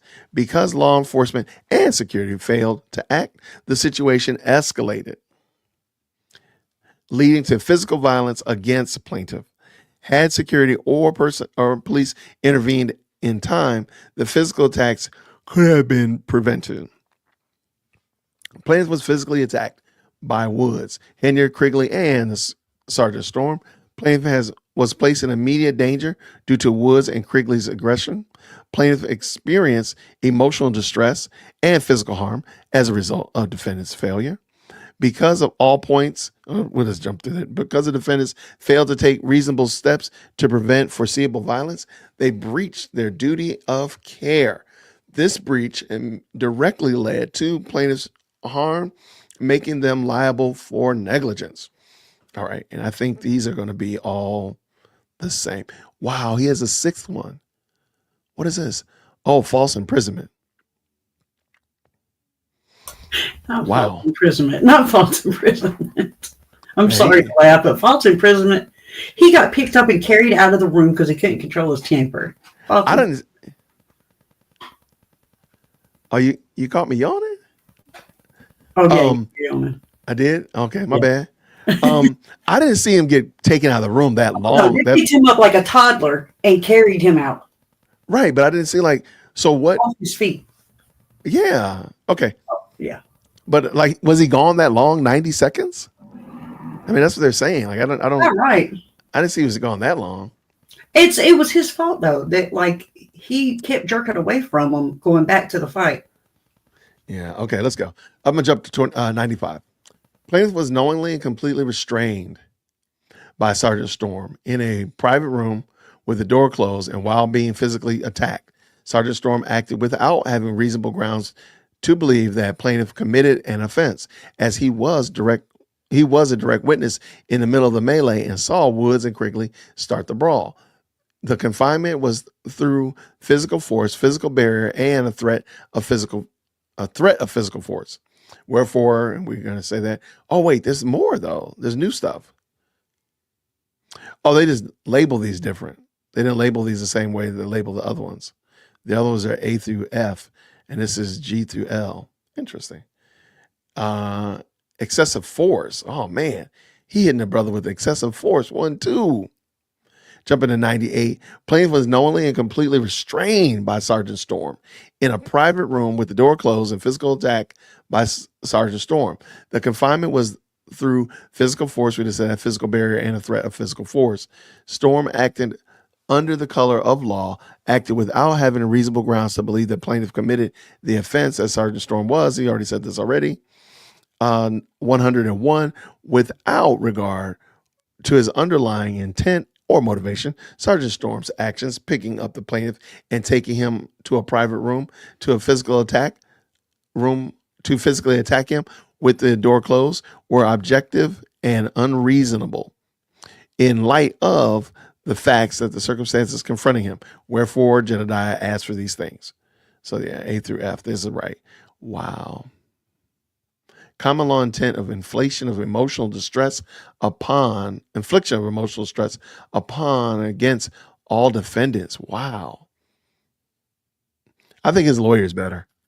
I don't know if those are, I don't know if these are necessarily cases that are going to go anywhere, but I think that this guy is laying it on thick, because we're only on page 15, and I'm going to speed run through these because my goodness.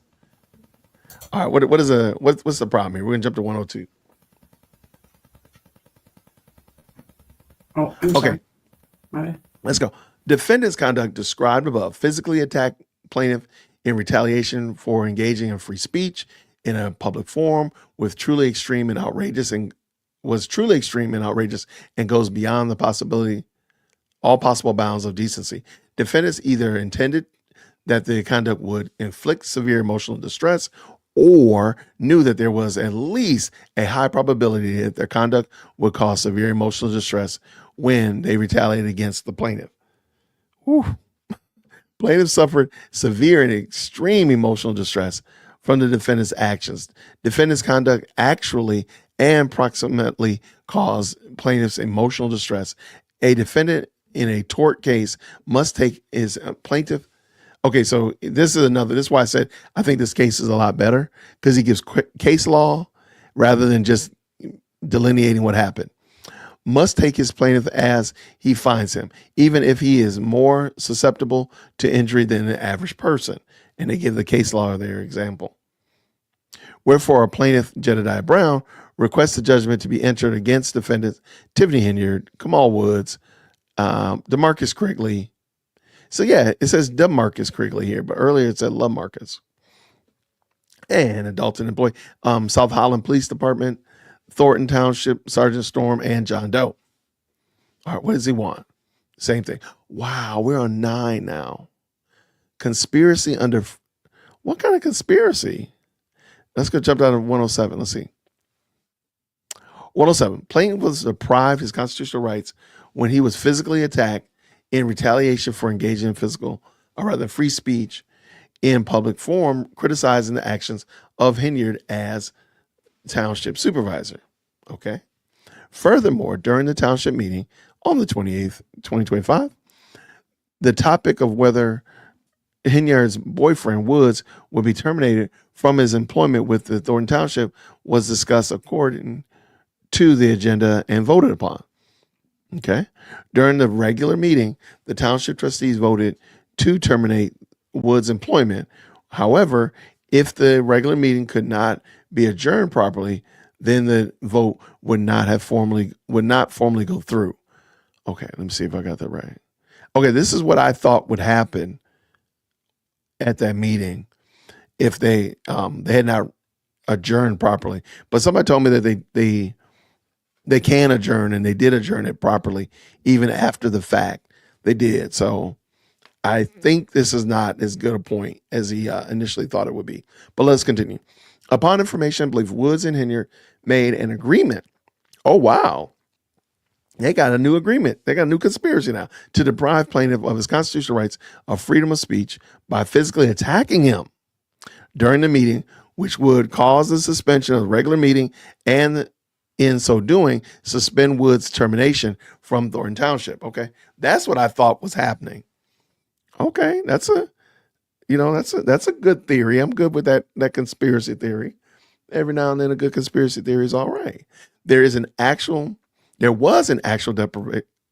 deprivation of plaintiff's rights arising from the overt acts in furtherance of the defendant's agreement, in that he suffered physical harm and injuries as a result of defendant's attacks on plaintiff. Wow.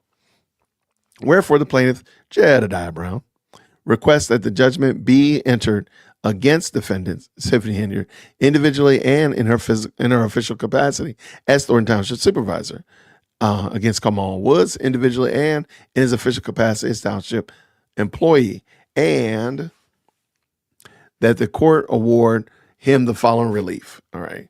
So these are all the same. Yes. Wow. Here's another one. Well, it won't be said that he's not getting his money. Let me see real quick. Jed charged the other people swinging his fist and is trying to claim that he was attacked. Yeah. I think I'm a little bit conflicted on who attacked who. I think it's definitely between Redmond and Woods, but let's continue. Let's get done. Plaintiff attended the township meeting. This is a 111 meeting on January 28th, 2025, where All Points was contracted to provide security. All right, we already know that. On 2028, while plaintiff was lawfully speaking in the township meeting, and all points security officer employed by the defendant used excessive and unjustifiable force against plaintiff, physically assaulting him without provocation. As a result, the security officer's action, plaintiff suffered physical injuries, emotional distress, and other damages. All points owed a duty to the public, including plaintiff, to exercise reasonable care in hiring, training, and supervising. Wow. His employees to ensure they acted lawfully and professionally. All points breached that duty by negligent hiring. Wow. They say you hired them wrong.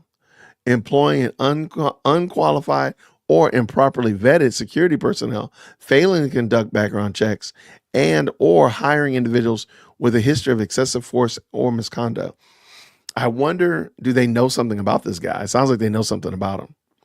As all points breach this duty by negligent training, failing to properly train its security officer on de-escalation techniques, use of force policies, First Amendment rights, and appropriate security protocols for public meetings.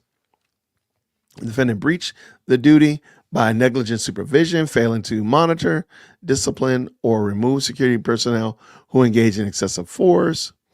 All points knew or should have known that this failure to properly hire, train, and supervise its security personnel would create an unreasonable risk of harm for individuals like plaintiff. All points negligent hiring, training, and supervision directly and approximately cause plaintiff's injuries. As a result, all points negligence, plaintiff has suffered physical and emotional harm, pain and suffering, medical expenses, and other economic and non-economic damages. Wherefore, he asked for the following. Oh, it's only three things this time. All right. Plaintiff demands a trial by jury on all issues so triable. All right. And that's the Castardo Law Group. Not bad. Okay. I see you, Jedediah. All right. And this is just what's called verification. I believe this is just proof that you were served with something. So, okay. Woo. That was something else. What'd you think, Mandy? I think that sound bite in the news is going to come back to bite him. He might have a hard time getting past that. Really? Okay. Kristen made a very good point in the chat, though. She said he was attacked. Nobody has a right to put hands on you. That is a very good point. However, though, that's their job, is to break up fights. They can't just stand there and let people go at each other. Otherwise, what good are they doing there? Yeah, I think, well, against the security guard, and now I don't know about this pulling him in the room thing. So that's beside the point. Yeah, I don't know anything about have happened. Yeah, that should not have happened. But pulling him apart, that's what you're actually asking them to do. Yeah. So if they didn't pull you apart, then you would have said they were negligent because they let y'all just fight it out and bang each other's head on the floor. Right. So I totally get that part. I just don't know about again, picking them up, carrying them out. Got you. Once you went to a room and shut a door, that's kind of different. Yeah, that's wrong in every way. There's no way to defend that. So fighting them in the room, that's a whole. I'm sorry, that's a whole nother game. So that's not. I'm only saying what we saw on camera inside the big boardroom. I think everything they did in there was probably more right than wrong. But once you go out in another room and start tussling with somebody, that's a whole nother game. So he was attacked and he has a right to self-defend. Yeah, that's not what I seen. What I seen was him cuss Tiffany out and then charge at the table. That's what I saw. Okay, I didn't see. Well, where he was sitting in the room, he was walking back to his seat. If you look at the other angles, I didn't see him charging at the table. I didn't see him walking back to his seat. To me. Okay, but I mean, where he was sitting, you got to look. Was he back sitting like on the front row or something? He was sitting on the second row. Right. Oh, okay. Well, so that's where he was walking back up. He was walking back to his seat, toward his seat. So that I didn't know that he was sitting on the second row. It looked like he was heading towards her because the way the news made it sound is that he was heading towards her and she was. She didn't even get up until he turned around to address collateral damage. So she didn't even move until then. So My she didn't bad, feel yeah. threatened. It's Oh, it's the okay. way people twist things, I guess. The way the anchor made it sound is like she was going to defend herself before it became an issue against herself. So my bad. But yeah, I It's didn't all know good. he was sitting on the second row. Yeah, if you go back and watch the beginning of it or early parts, him and Lavelle are sitting up there again, first or second row, toward the end of the row, and so I mean that makes sense that they would go back to that seat. But Yeah, I absolutely it digress. does. Sure. Oh, all right. So what do you Get think? in the room, man, though. That's Let me drop a poll. Whose case do you like more? I'm gonna ask the poll question. By the way, thank y'all so much. 270 people have liked the video. Yes, that's what we're talking about. Thank y'all so much. Now feel free now. If you already haven't liked the video, go ahead and like it again. Don't like it again. I mean, you know what I mean. If you haven't already liked the video, like the video. But whose case do you like more? I'm gonna drop that poll question real quick. Who has the better case? Let's say it like that. I like the way his lawyer words stuff better. Yeah, I agree with that too. And I'm just making a real quick poll, drop it in there for y'all. Let me know what y'all think. Which one do y'all like more? Who has a better case in your mind? I'll drop this out of the way. I do want to say shout out to Lady Luck Club. Thank you so much for stopping through. I know I saw No Apologies, Just Me. And again, No Apologies sent this to me. So thank you so much.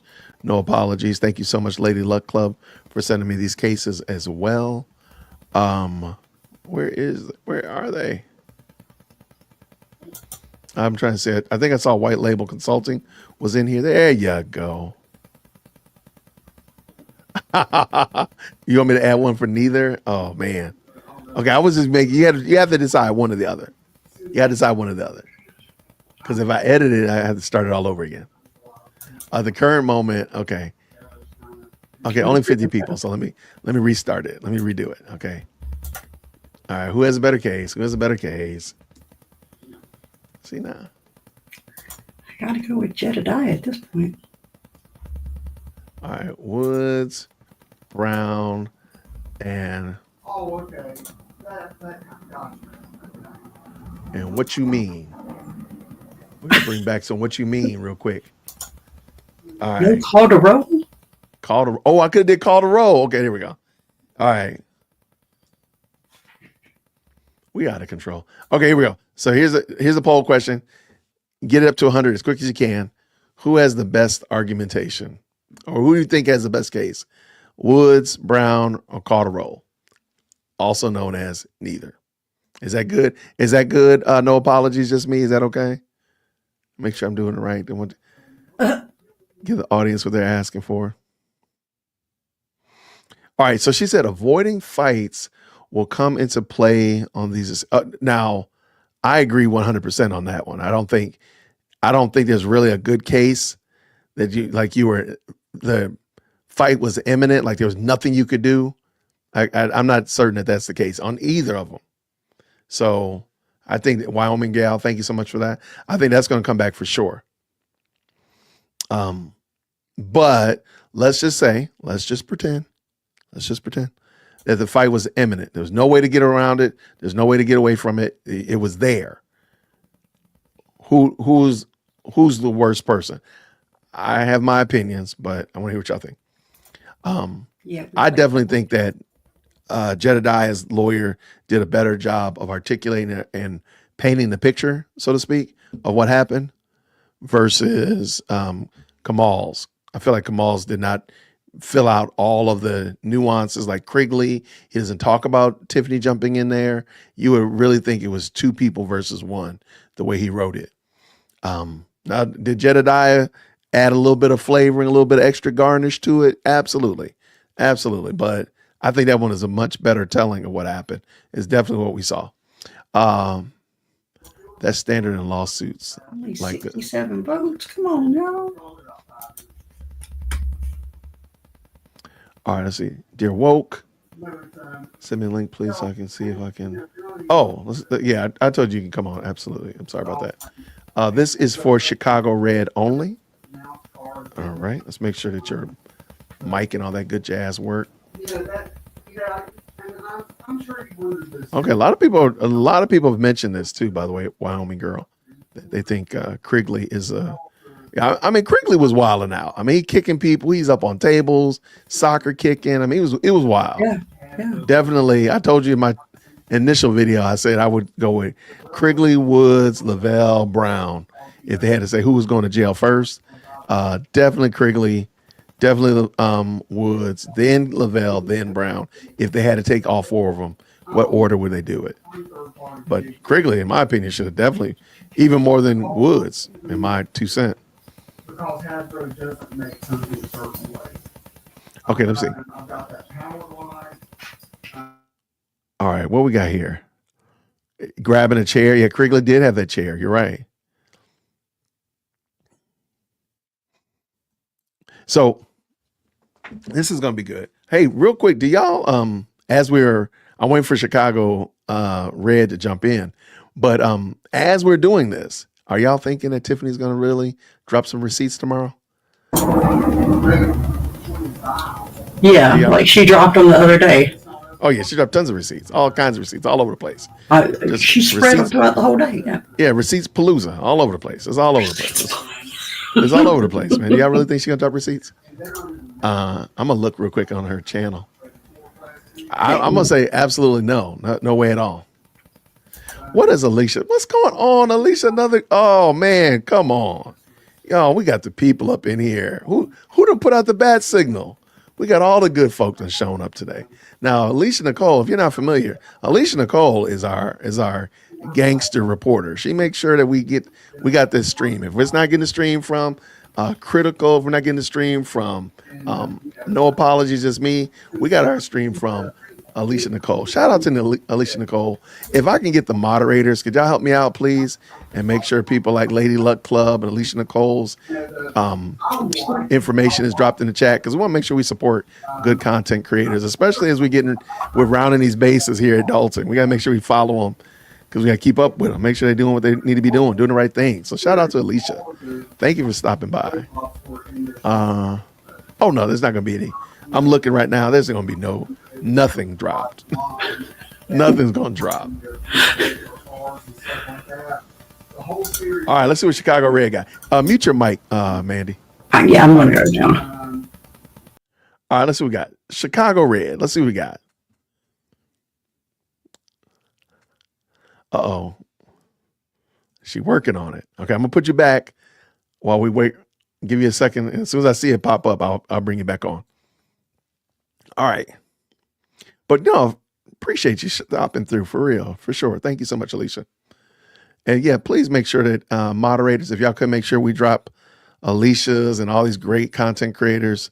I'm doing my best to shout them out as often as I can when they come through, because y'all do such a great job and y'all keep us going. So we got to make sure we shout you out. There we go, right there. Thank you so much.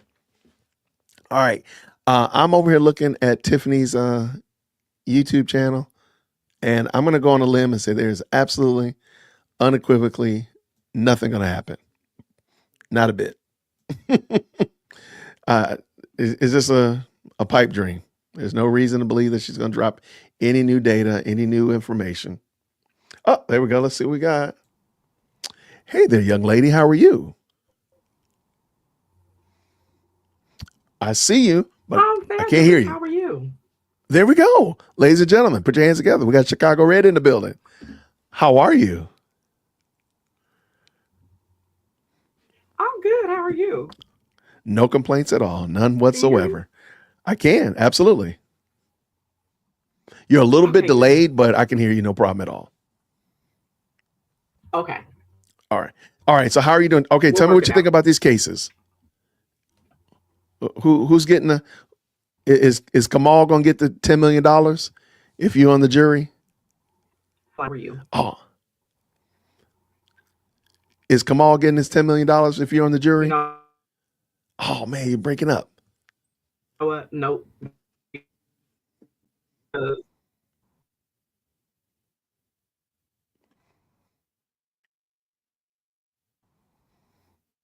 They're too delayed. Yeah, some reason there's a delay. All right, we're gonna figure it out. I apologize about that, but all right.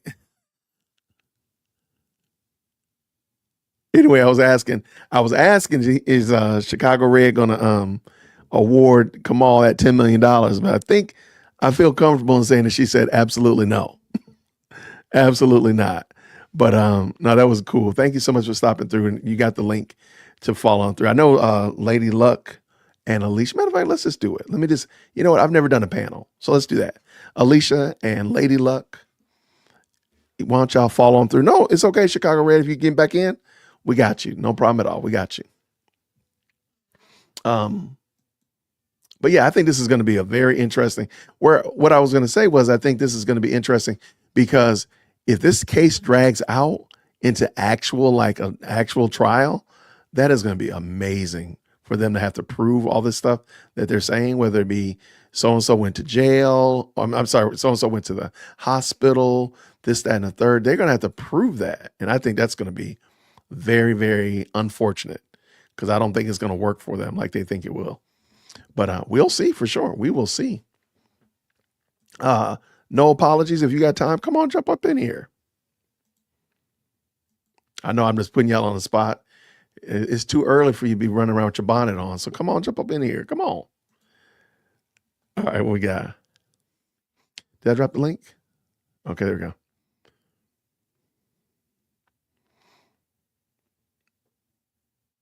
Yeah, I'm looking forward to it. Come on, follow on through if you got time. Lady Luck and Alicia, no apologies. I see you're in here. Follow on through. Yeah, I don't know. I don't know what he's going to do. I have no idea. I think they're betting that they're going to be able to shake some money out of people. Is this my Spellman sister? Is this my Spellman sister? Yes, it is. How are you? Quite well, thank you, friend. How are you doing? I'm okay. Yeah. Busy. I'm multitasking, but yeah, great live. It's just, Thank you. it's a whole lot going on with this. I literally, first of all, Kamal just filed a slap suit, plain and simple. I mean, who asked for $10 million? He wouldn't even be able to earn that in a lifetime.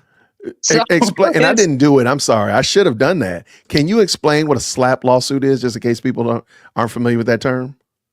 for the most part, it's seen as a frivolous lawsuit that's just designed to try to get either some sort of attention to something, or more so designed to be intimidating or threatening. So it's not something that the courts typically take. I mean, they're looking at, okay, look who you're suing, look how much you're asking for, and then look at the situation to which you're trying to sue. Right. You're talking about being terminated for being in a fight. You don't ask for $10 million for that. So it's more of just kind of a way to kind of intimidate and, threaten and be threatening and to bully more so than anything. It's not meant to really go far in courts, and the judge knows, based on the circumstance, they can look at that stuff and say, "Oh, hell, this is slap suit. You can get out of here, bro. Get out of my courtroom with that. Get out of here. $10 million, time, please." So that's gonna be. It's crazy. Yeah, and they're not gonna. I mean, if they're smart, they won't even entertain trying to negotiate that. I mean, no, I agree. He can't fight, so he should be fired. That's how it works. So real quick, so the term is strategic lawsuit against public participation, and it's said that it's a lawsuit used to silence and intimidate critics. And so you just in case you ever hear that term again, I meant to pull it up. I had it ready, and then you came in. I was like, oh, let's talk about it real quick. So shout out. Yeah, big intimidation tactic. Guess who else we got up in the building? Is that what's going on, lady? Good old, no apologies, just me. How are you? Let me turn you off. I'm well, and yourself? Quite well, thank you. We got a whole cadre up in here. I see. Alicia joined us. We got the whole crew. We got the whole posse. All right. How are you? And we got Lady Luck Club, of course, in the building. All right. How do you feel about this? How do you feel about these cases? You giving Kamal that money? You writing him that check? No, absolutely not. $10? Can he get $10? No. He can't even get a venti double shot? With whip? Man, not even $10? No. Oh, And you know, man. two things I had a problem with this whole case, and some I'm not going to say out loud. But one of them, they never should have had those employees standing in the background like that. So that was when you go to the podium, that intimidates people, and that's how they were able to get to and start that confrontation with Jedediah. Okay, so I thought, but I've never noticed, and I could be wrong. Reality Check, jump up in here, y'all! Shout out to Reality Check Chicago, another fantastic content. Somebody must have put out the bat signal and say, "Get on up here, get the Justice League up in this piece. Come on up in here, man. Brush your beard out a little bit. Come on, get your tie on, and let's go." Reality Check. Okay, I don't remember, and I could be hallucinating. I don't remember if they've. Is that the first time I ever had people behind them? Let me ask you that question. Always. The employees sit behind the residents. Really? Okay. Always. Okay. So All they right. should have So stopped that a long time ago. I got you. Where would you have them sit? I'm not trying to be funny. On the side. On the side? Like Okay. the media still has on the side, so they should have sat on the opposite side. Interesting. Oh, look. I got you. Okay. Oh, look, I'm just gonna do it. I'm gonna put it out there again. Critical and Alicia, y'all jump up in here. Let's get this thing discussion. All right. So, in your mind, do you feel that Kamal, collateral damage, properly articulated what actually happened on that day? I'm sure there were some holes in it. I think everybody put in what they felt at that time in that moment.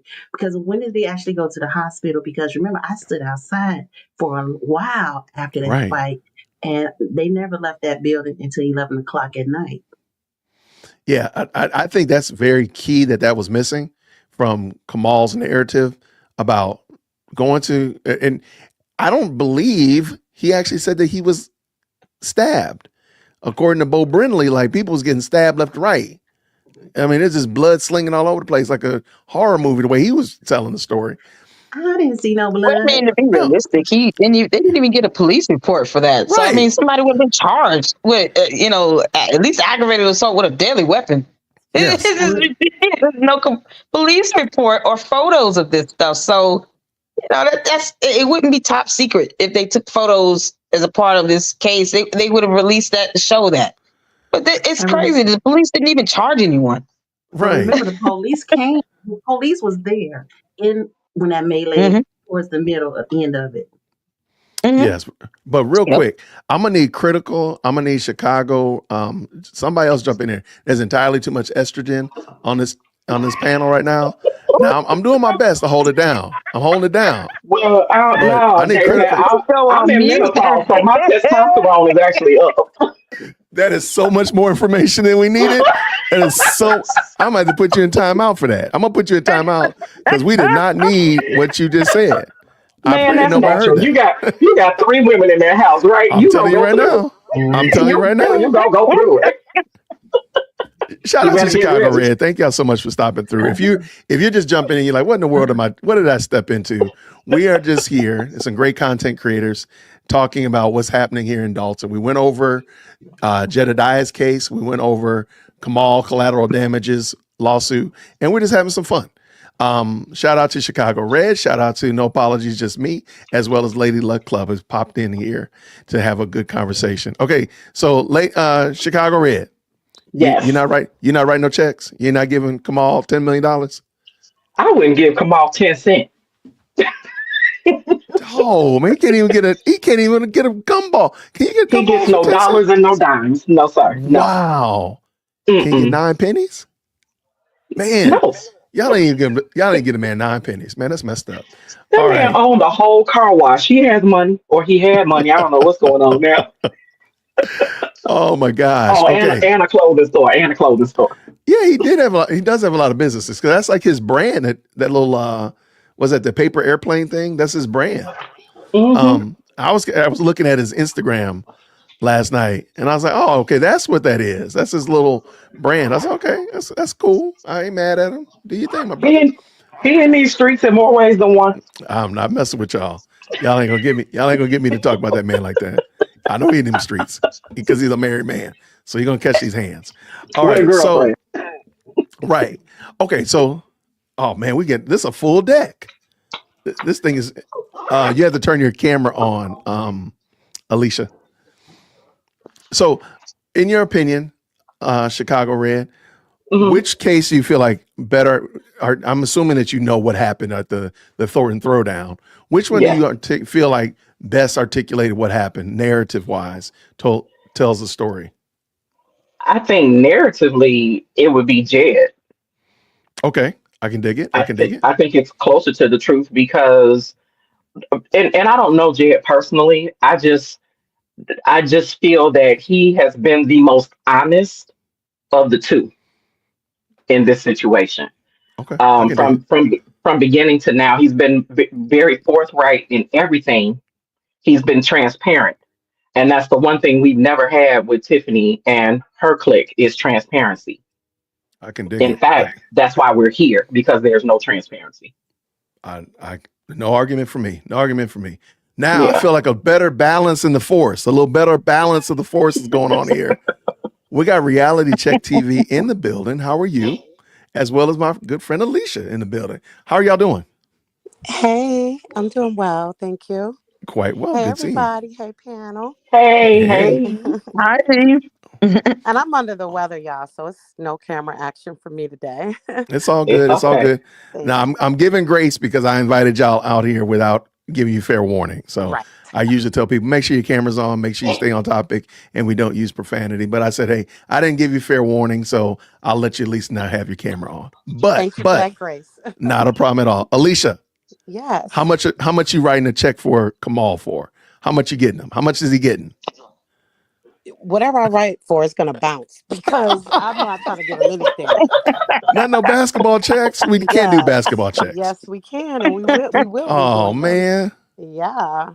Oh. He's making a dime because, what I keep visualizing is how I was literally looking dead at him, after the initial brawl, and there was absolutely no cuts or anything on his face. There was no blood coming from him. DeMarcus, he was bleeding from the mouth, like he got busted in the mouth, but he was not, cut. Right. Frivolous is a euphemism for this lawsuit. Facts. Yeah, I Now, think is it possible that Demarcus's cut or blood from the mouth came from the monitor that he ran into? I don't think so, because I want to say, Okay. and I would have to look back at the video, that he was bleeding before he jumped on the desk and attacked the TV. Okay.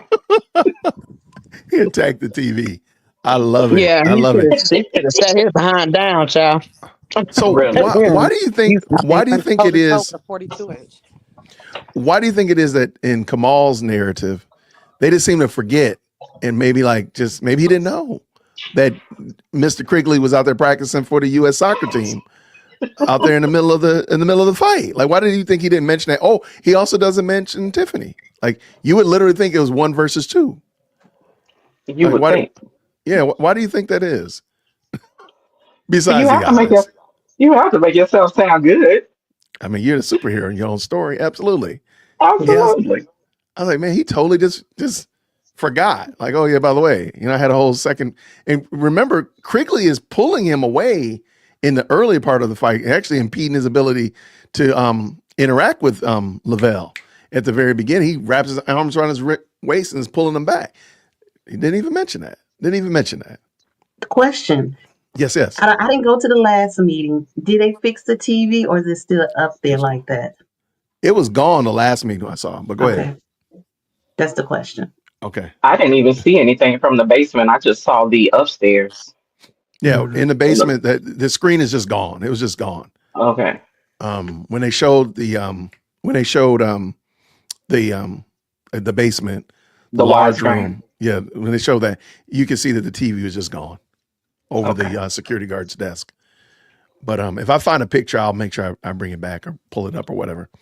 But, I guess we won't be getting that refund on the taxes in Thornton because they got to pay for that TV. Yeah, they're gonna. Yeah, so They need to make him pay for it. I mean, really, I Make don't know him why pay for not. it. Why not? That dude needs to pay for that for sure. He need to He pay for that. should. But no, okay. So now let's go back. Let's talk about Mr. Jedediah's case. Now, I don't remember this whole security guard. I remember the security guard picking him up.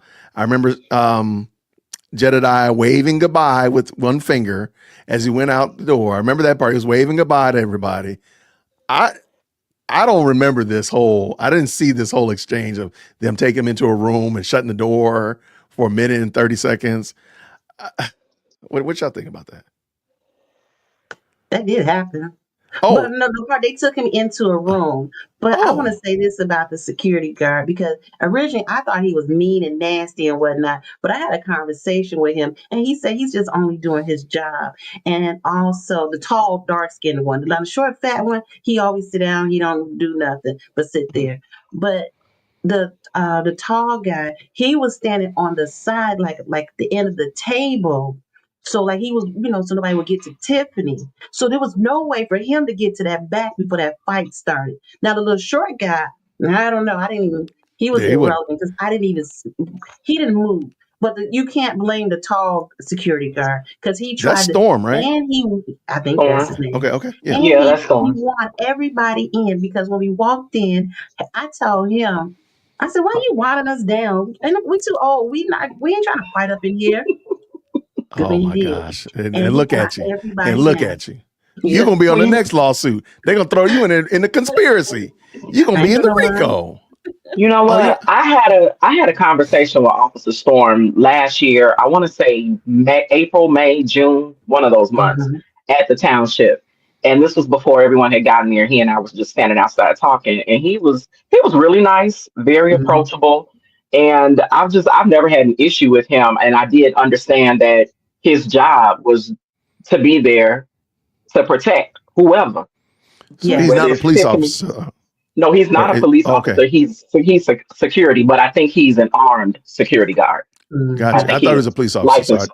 No, he's not police. Misspoke. I was wondering the same thing because he dressed like he was a police officer, and my concern was he just dressed too close. Yeah, and that's what was the concern was like if he impersonating or trying to. It might not be intentional, but it could be perceived that he's a commissioned police officer if you look at him. So just outside looking in, not knowing him. So that was what I was curious about.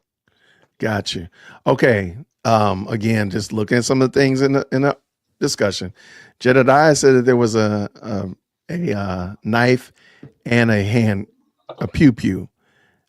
This is my first time hearing that from Jedediah, at least. To be honest, I'm gonna be honest. Somebody did yell there was a knife. I didn't turn to look, so I don't know, but I did hear someone say it. Okay.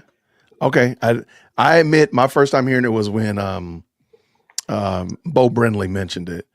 So I guess, I mean, if it was in the tape, then I apologize. I didn't hear it. But if there was a knife, well, what about the handgun though? Now I don't know about the handgun. That's the first time about that. Yeah, that's my first time hearing that one. But go ahead. But here's the thing: if there was a knife or a handgun, who would have brought it in? Because they had metal detectors, and everybody walked through except who? Very good point. The people that came from the back. So, that's a fantastic catch. That's a fantastic catch. I'm just saying.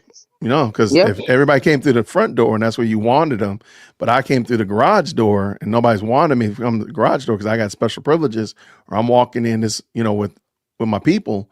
Yeah, who would have had a weapon? And let's be very clear: if anybody was going to go through that metal detector, Jed was going to go through that metal detector. Facts. If anybody was going, he was going. So my concern is, if I may, my concern was, the accusation of him using a knife or having it on his person and using it in a fight, which is the accusation from this Brindley guy who's a whole attorney. And, you're talking about video evidence and witnesses that could come in and prove otherwise. And the scope of the allegation is now about somebody bringing in a knife. That didn't come up until after the fact Right. I guess when she realized she wouldn't have a great case just on the brawl itself. So you throw in a weapon into this, now it makes it more serious, and she's trying to validate her reason for jumping into the fight. And I told Jedediah myself, don't speak on it, because Yeah. you're giving corroboration to something that still has nothing to do with you particularly. And in this matter, don't open it up. Just True. keep it, narrow to what the allegation is that you particularly had a knife on you. And you didn't. So if anyone's coming at you saying, well, that was a knife, okay, well, make them come in, testify under oath, and describe the person that had it, and make them have to point that person out. But at the end of the day, you didn't have it. And that's all that the matters. point you should be focusing on, and not all this other outside stuff, because now you're giving validation to her jumping in and feeling like who's she gonna rescue with a knife? Either way. I mean, Right. she put herself at risk. Okay, now you're gonna put yourself at risk getting stabbed. Like, it doesn't make any sense. So you still want to be able to defend anything on a knife attack. So why even, like I told him, don't entertain it. Just let them prove that and meet that burden on some allegation of you having a knife. Make them prove that on their own. Don't help them with that. But that was my only issue with that. It's like, yeah. What's so insane to me is that for months since Jed has been a part of this whole process, she's referred to him directly or indirectly as a credible threat. She's had all of this security in Dalton because of these threats. She, was very restrictive in the meetings in Dalton when they were actually at the village hall. And when you see somebody with a knife, you want to run into the fight. I don't. That doesn't make sense, compute. right? Syntax error. Right. I'll get it. But So they clearly you're not scared. And she's from the west side, so I know she's not scared. You know she ain't Right. scared. Never scared. I know she's not Yeah. scared. And listen, and just think, like, who had time to pull out of such a weapon and during that chaos? Right. Somebody that would have anticipated it actually happening. Because I don't believe the argument that. And let's talk about this conspiracy now. Can we talk about the conspiracy? Okay. How are you coming up? How do y'all feel about the conspiracy argument that collateral damage is using? Like, how do you feel about them conspiring to bring together, cabal together to get Jedediah here to provocate a fight? What do you think? I think that's. You mean with the trustees? Yes. Where they say that the trustees the Dalton and Thornton trustees work together to incite this riot. And the judge and jury are going to be like, we're not going to entertain that. That has nothing to do with this case. Y'all will have to prove that, pretty much. They're not even going to the judge nor the jury and all. They're not going to care about conspiratorial nonsense. Go ahead. I'm sorry. Oh, no. Go ahead. I was saying they're not going to care about conspiratorial nonsense, but yeah, you go ahead. I was just going to say the day Tiffany put on that Nino Brown outfit, or excuse me, Martin Lawrence outfit. Martin Lawrence. Yeah. She started that process of how we got here that day. And think of it also as this is Thornton Township and this is Dalton. These two don't even go together. Nope. It is apples and oranges at this point. If you're gonna sue, you gotta sue through Dalton's situation, not through Thornton Township, because they have nothing to do with Thornton Township. Right. Or just sue Thornton Township, but you have to include Dalton. I think that's really just again, going back with SLAP, I think it's just to muddy the water as we are rounding these bases. In my opinion, sadly, if she had done this like 2 weeks ago, she did this the day after the fight, maybe she might have had some movement. But didn't election start like that following week after the fight? Early voting, rather. I'm sorry. I think it was 2 weeks. It's been 2 weeks. 2 weeks. Yeah, it's been 2 weeks. Yeah. No, 2 weeks. But I'm saying like from the day of the fight and Thornton Throwdown, when did early voting start? After it was 2 weeks after. Oh, okay. I'm sorry. Okay. Yeah. But my point is, she could have moved the needle. Maybe moved the needle by throwing all these people in a lawsuit and whatever. But let me also just add, y'all sue everybody and their cousin up there, okay? So it's like, oh, I got a lawsuit. Like I could Y'all sue everybody up there, y'all. Well, This is she's crazy. on record saying she always gets sued. So, And I don't.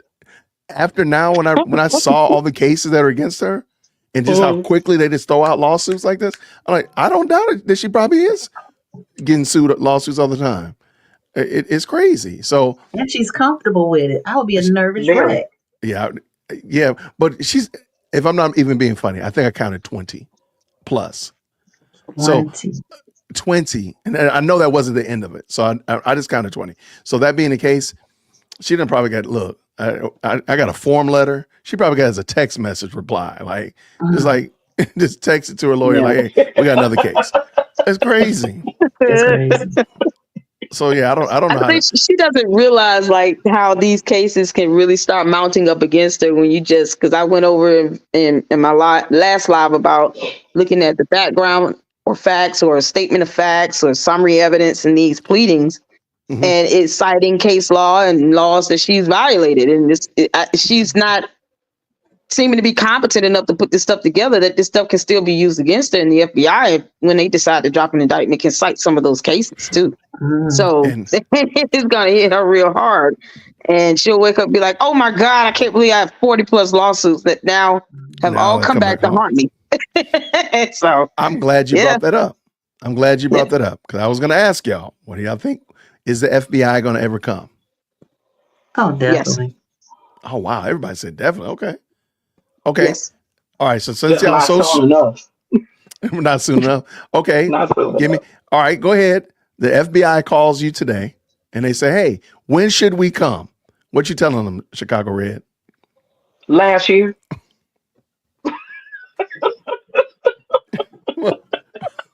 Since we can't, they can't we jump in the time machine to go declassify the back? time machines yet. They can't declassify the time machines yet. Trump has not authorized that yet. So we got to stick with what we can do now. What are they going to do now? Well, since she's still a black woman in power, let's wait until she's without power. Okay. So you talking about after election. I'll What about wait. you? What I'll about wait. you? No apologies. I say it's gonna be like, I would say May or June. I think what did I hear something had to be like 30 to 90 days after election or something like that. Oh, okay. What about you, Lady Luck Club? I want them to come through when they are fully prepared to land in a conviction. That's kind of okay. I wanted to be so airtight to where her appealing it. I wanted to be to the point where even if she gets a plea deal, it still involves prison. That's what I want. That's how airtight I want that. Wow. I have a question. Go ahead. Wasn't Blagojevich still governor when he was snatched up by the FBI? Was it the FBI? I believe think you're so. right. Yeah. He was I still wish I governor. could spell his name. I wish I could spell it because I would look it Just up. put BLOG and it'll is BLOG something. Rob BLOG. But We're not good with Robs in Illinois. No. Huh? Red, let me ask you a question. I always, when I think of Tiffany Kenya, I always think of Betty Lorraine Ortiz. And I'm like, it's the same thing. It's like She was Cicero, right? Yes. Cicero. Mm-hmm. Yes, and she went to jail. And her And daughter went did. downstate. Yeah. She had a little girl also. Well, with the Blagojevich case, Jesse Jr. went to jail and his wife. And his wife, yeah, sure did. Trying to get that Let's Obama be seat. clear here. They will just because you're a mayor, a supervisor, a councilman, or anything doesn't mean you can't go to prison.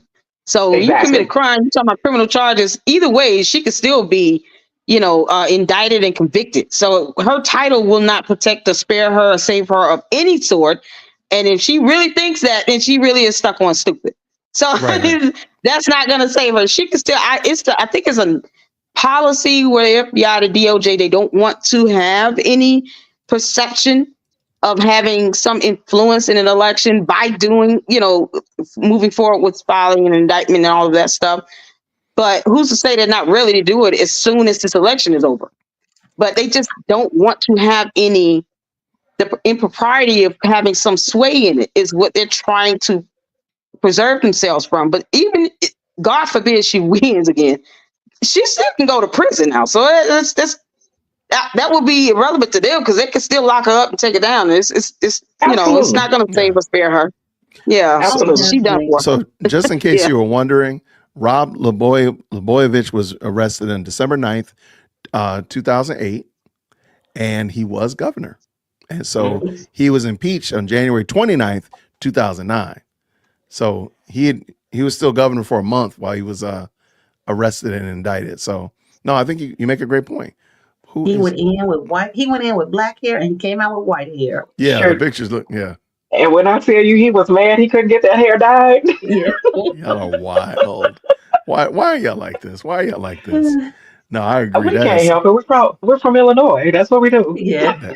Good point. Good point. Good point. We've had a couple of governors go to jail. I've had like the last 4, if I'm not mistaken. Now slow down, Jason. Hold on. Let me look it up. Let me look it up. At least 2 or 3. At least 2 or 3. I think Thompson. Wasn't it Thompson? Thompson. Or Ryan. Was it Thompson or Ryan? I think One of them. definitely Ryan because that it was the CDL. The licensing. Yes. The license. Yeah. It's always something going on. Out of the last 10 governors in Illinois, 4 have gone to prison. I was right. She got it right. No, you got it right. I said 3. I said 2 or 3. Kerner, Dan Walker, George Ryan, and Rob Blagojevich. Yeah. Okay. I don't know the first 2.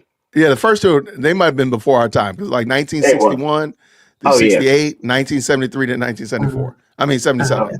So those are those are before me. I wasn't born that time yet. I'm a youngster. I'm a youngster. But no, the other ones, but yeah. So, okay. All right. So here we go. Okay. You get a phone call. It's Clean House 2025. They're feeling confident that they're going to win. They feel confident that they are going to be running. We're going to stick with Dalton for the moment, and then we'll jump over to Thornton. So they ask you, what should be the first 3 things that we work on coming into Dalton? What would you say? Let's start with Lady Luck Club. What would you say? Well, I mean, I've been talking about the finances and how they're going to generate revenue and profits to try to get out of this deficit. So I would think that would be the first start, just based on my research, outside looking in anyway. I got you. No apologies. I would say personally, I would say I really wouldn't have a say in that because, I live in the next town over. So we have our own problems. So I would let whatever the residents decide what they need for their town to be done. Okay. I'm in Thornton Township, but Dalton. I got you. I can dig it. Chicago Red, what you going to say? I think in every village they have a downtown area, and in the downtown area of Dalton, they need to build that up. When you start building up the downtown spaces, then everything outside of that kind of flourishes. Yeah, okay. Exactly. So I feel like whatever the people were trying to do under this administration, but were unable to because of Tiffany. There was I can't think of the name of that street. Help me out. Is it Sibley? I always hear about Sibley. Not Sibley has a lot of business. Oh, it does? Okay. I think it's King. It called Park Street or something. They changed the name, if I'm not mistaken. But wherever the village hall is, that street, because that's downtown, right? Yes. Okay. And where the free grocery store thing is, Dr. What's her name? Dr.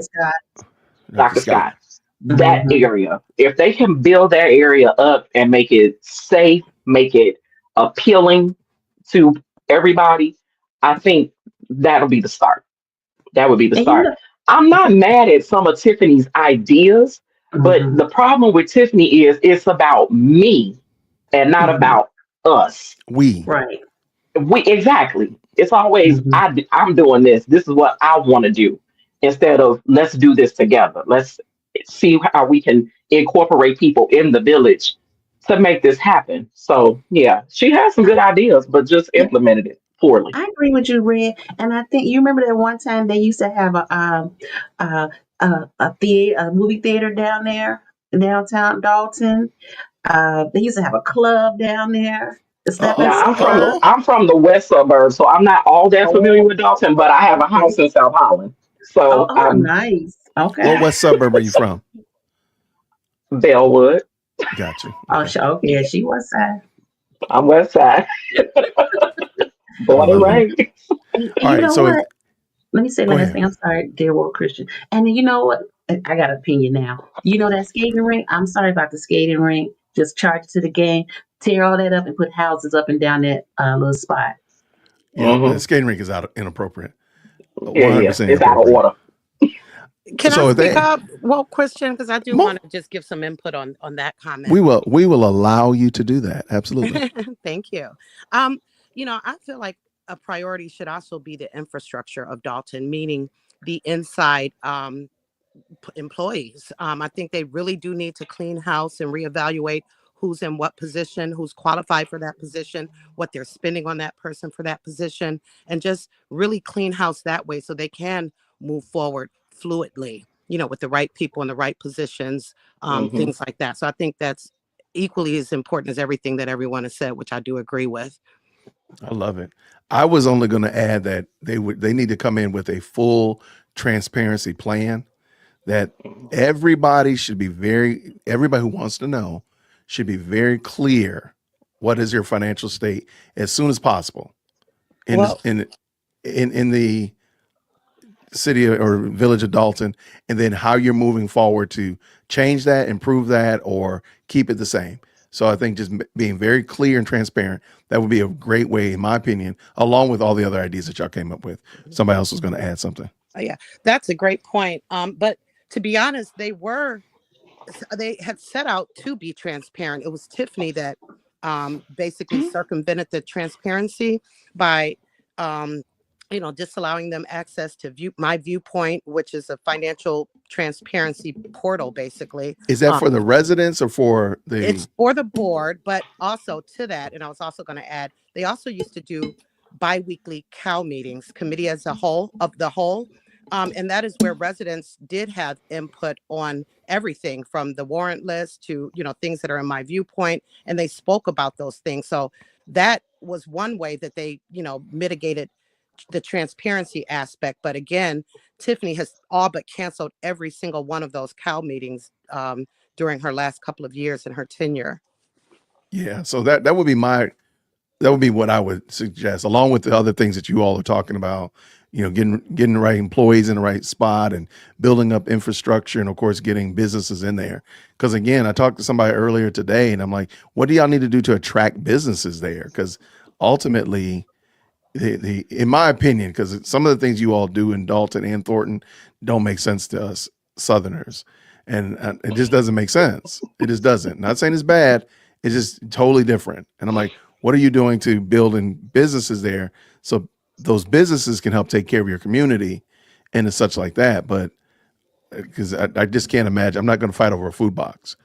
Well, if I could be honest, Yeah. growing as a young adult, in a place where I want to go somewhere and party and hang out with people, Dalton was always an option that was thrown out there, but it was never any place that I wanted to go because Okay. Dalton at that point, like from the 90s to current, the crime in that Yeah, I heard it's area bad. Yes. was an issue. And not to, and I'm never that person to talk down on my folks, but it was always a concern. So I just never really went in that area. So I would also look into the police department Mhm. and make sure that everyone there understands their purpose and that they're there to protect and serve everybody, not Correct. just one person, I and like it. make it a safer space because it's too much going on in Dalton that can be circumvented and avoided if they had enough police presence in certain areas and not using the police against the good residents Right. and make them do what they're supposed to do for the people that aren't supposed to be there. I love it. I love it. Okay. All right. So now you get a call from, well, okay, first of all, before we fix all problems, because we've now Mhm. fixed all the problems in Dalton. Now we're going to transition to the township. But we got another problem. Who's going to be your supervisor? Who you all think's going to win that? Who do you think? Come on, D, you look like you about to say something. So let's go ahead and get it out. Go ahead and get it out. Get it out. What It's are a our safe space. choices? What We are got our choices? at the current moment, I think, right? Napoleon and Nate, Napoleon. right? And Nate, right? Is Nate going? Is that what he's going for? Yeah, he's running Yeah, for Supervisor. Nate supervisor. Yeah, Yes. supervisor. You know what? I like Nate. I like that he's approachable. I met him actually at Blueberry Field. He introduced himself, Okay. but I don't know if he's ready for supervisor. Okay. And that's just I like him. I think maybe if he worked his way up to supervisor, I'm not sure if supervisor is his niche right now. But I could be wrong. I've been wrong before, very few Okay. times. Okay. I can dig it. What you think, D Love and Lady Love? Look, yeah. Let me see. I mean, I think Napoleon. I've said this before. I think Napoleon would be best suited in remaining a state senator, and then if anyone was to win, Nate Fields, be supervisor, and then you end up with Jason House as mayor and Dalton. They find ways to kind of work together and collaborate off of each other, and to try to help improve, Thornton and Dalton at the same time while working with a state senator that can help pass legislation to pave the way for some progress to come. So that was kind of my theory. I've said before, and I actually wouldn't mind that little trifecta, but I think it would help if he had some platforms, if he had some information he puts up to show, based on feedback from the community, what it is he's realistically trying to do with his, with policies and things of that nature. So, but that would be if I had to say, my recommendation. I wouldn't mind just kind of seeing those three working together to help improve, Dalton and Thornton.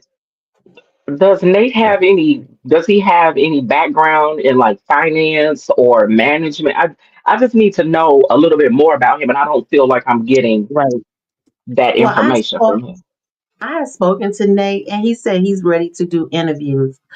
He said that, from what I know, he has worked in the township since high school, so he has had a relationship with Frank Zuccarelli, and I know he's worked in the was it what are we doing now? Videography, media. He's worked in the media portion of it.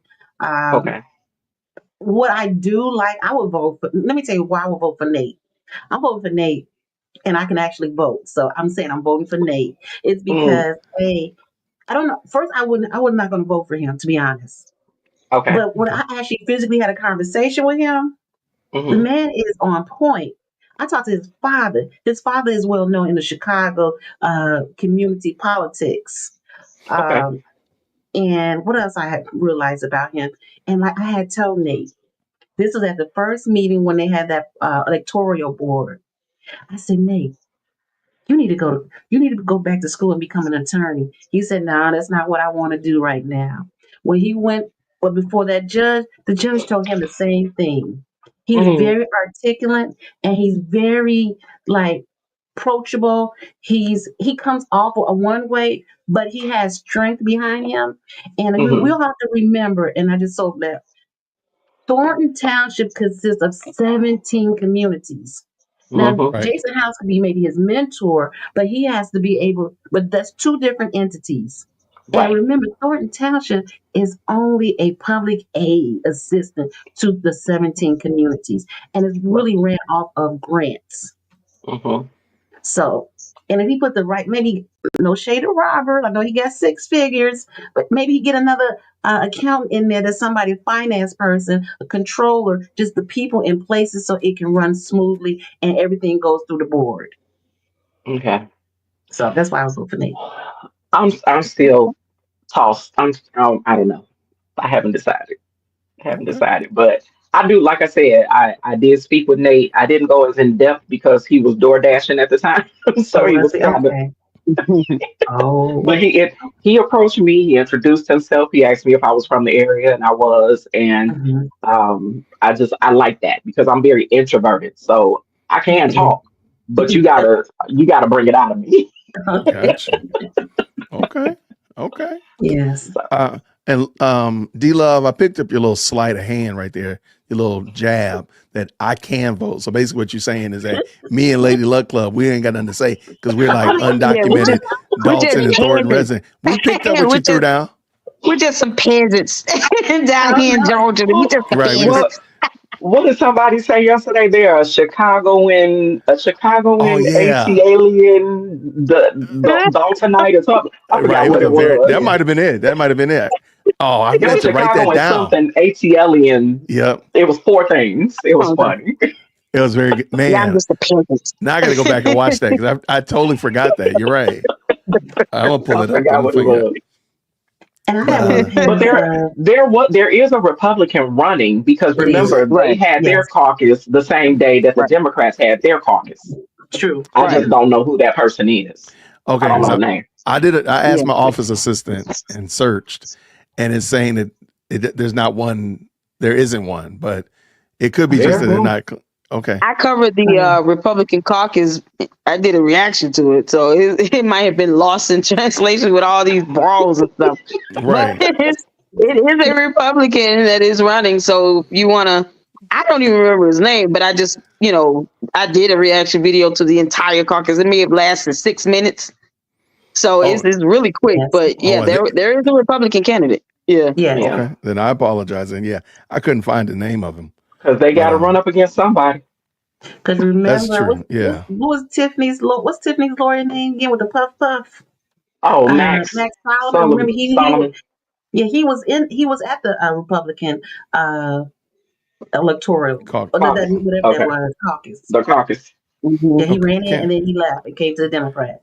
Can y'all tell me how is Tiffany funding all these lawyers? Because I did the math. I counted 7 that we've seen She since the Vegas fiasco. I've counted she's feeding 7 them different. good burgers.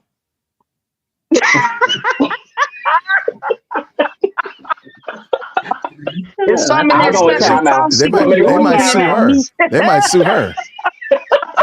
Especially with Oh, that ooey gooey juice she shoots I into know, them. right? Send something in that sauce. Oh, Crabs. yeah, that's wild. Like, but how's she affording these attorneys, man? Doesn't it the township pays for it? Oh at the man. car wash. Mm-hmm. Whoa, whoa, whoa. They get free car Rodeo. washes. And that car wash is kicking. It's good.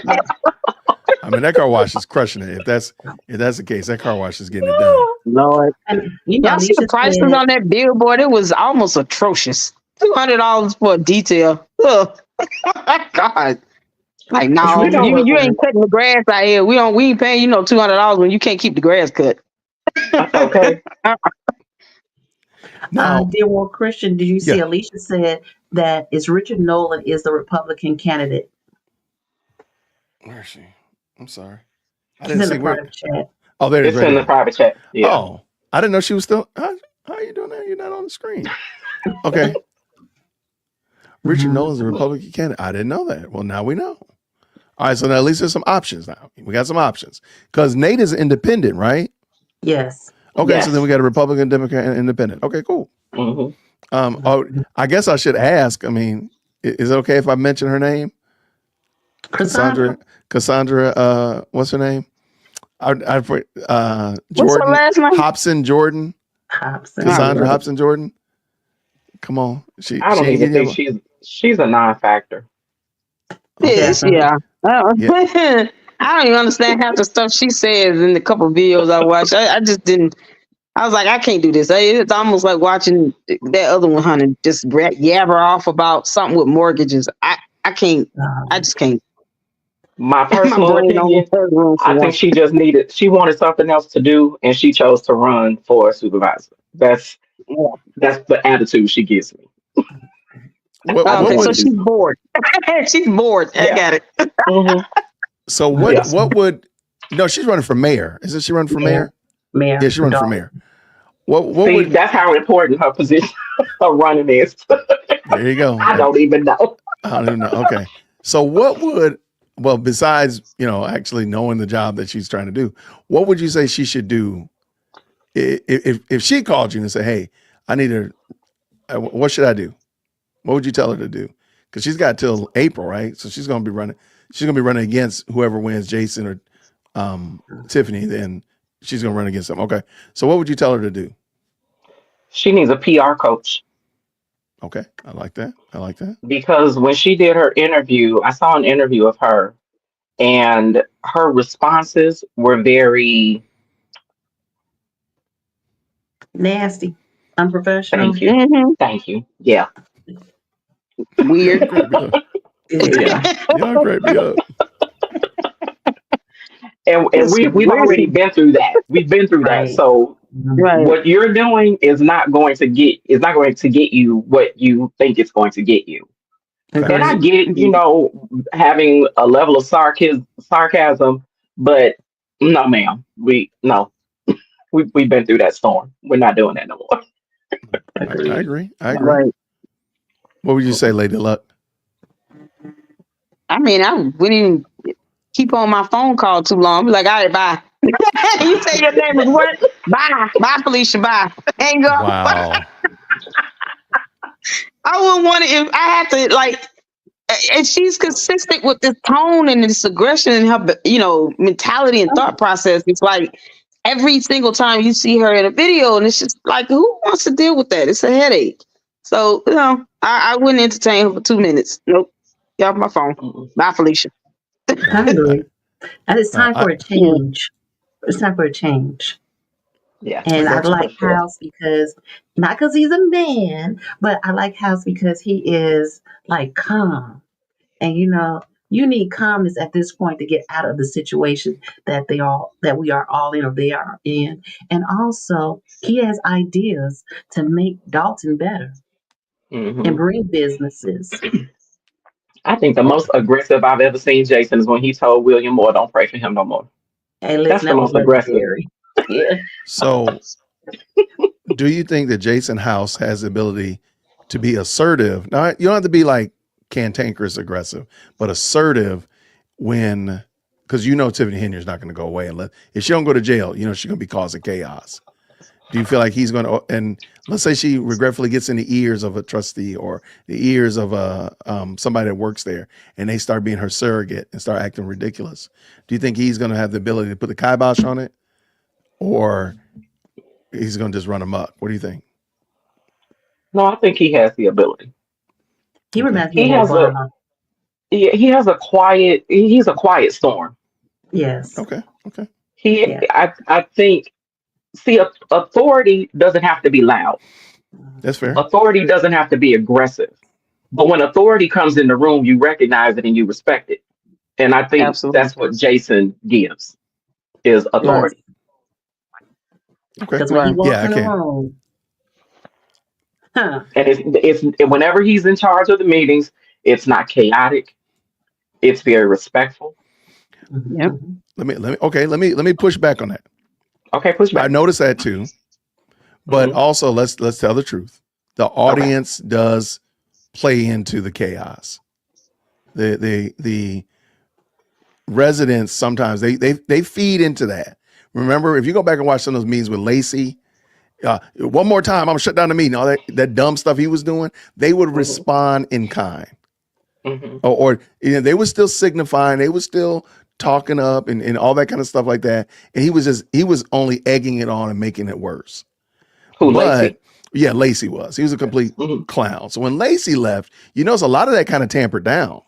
But they were still signifying. There's still a lot of talking from the audience. They weren't quiet. So but remember, Tiffany was still right. They were still at the. Okay, go ahead. I'm sorry. So I'm just saying, like, now, what if let's say the audience doesn't like something that Jason's trying to do? He wants to rehab the skating rink, but they want him to build apartments, or he wants to whatever it is, and they feel like they don't agree with him. Is what's going to happen if they start pushing back against him? Do you think he's going to be cool, calm, and collected and forceful, or just cool, calm, collective, and retreat? I think the difference is he would be receptive to the critiques. Tiffany was not receptive to the critiques. That's fair. Oh, And that's what caused a lot of the friction. She just, as I've always said, she won't take direction or correction, and that's dangerous. I got you. Okay. No. I think, and that was something I told somebody today. I feel like if because the person articulated that Tiffany had a lot of ideas and the board didn't like those ideas, trustee, and they were oil and water from the beginning. I said, well, that's cool. That I understand that. I said, but you do understand that it's a team project. And I always give the example. I'm a deacon at my church. My pastor and associate pastor and my elders, they make suggestions, but we decide whether or not we're going to actually write the check. Right. So there's been checks that have been, requests that have come in big and we've had to whittle them down, or requests that came in small. And after we looked at them, they were a little bit bigger. So, but everybody's in agreement before we start, like we're doing a building project, and all of us have to be in agreement. So, there's 15 of us, 17 of us. We're all in agreement with this plan to do this project. So it can't be 15 and 2 holdouts. So we all are in agreement. So I'm just wondering, is that part of the problem, is that Tiffany, she had good ideas, but she wasn't willing to work with everybody else and say, hey, I got this grandiose idea, but after I talk to the trustees, we got it here, but at least I got part of it done. Does that make sense? It makes sense. Yeah. And go ahead. No, because I think that's what the problem is. Part of the problem, in my opinion, was that she wasn't willing to say, hey, I got this gigantic plan, let's say a $10 million plan. And after the board said, we might need to do like 2.3 million. Well, no, we got to do 10. And there's no give on her end, in my opinion. And then she would, but even when she would get the rejection from the trustees in some instances, or many instances, she would still do whatever it was she wanted to do. Well, yeah, and there's then that too. Come back and say, okay, now deal with it. Like, what's his name? Smokey's mama in Friday, make it enough. That was her attitude. Facts. Yeah. Also, one of the problems with Tiffany is sometimes she would outline these things and on a more grandiose scale than was even realistic. But when they wanted her to scale back or do something different, she had no recourse. She had no plan. A lot of times when she presented whatever it was, there was no plan. And that's what, the trustees were wanting, like a little bit more details or substance to her ideas. And not only did she not have them, she got defensive when they even asked for that. So that was part of the problem. And not only that, it all kind of goes back to inclusiveness, those cow meetings, to where, that's where you present these grandiose ideas and not just get feedback from the board, but the community as well. And then you all decide as a whole, how to push this thing forward.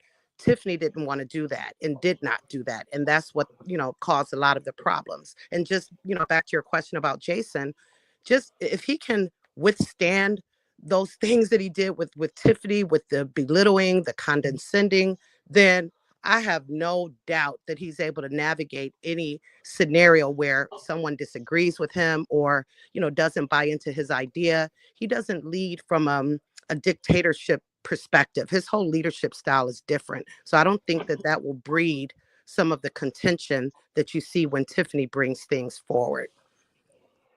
I got you. Yeah, and I this I'm sorry, Leila, go ahead. Oh no, I said well said. I was saying Alicia well said. That was Thank very you. well stated. Yep.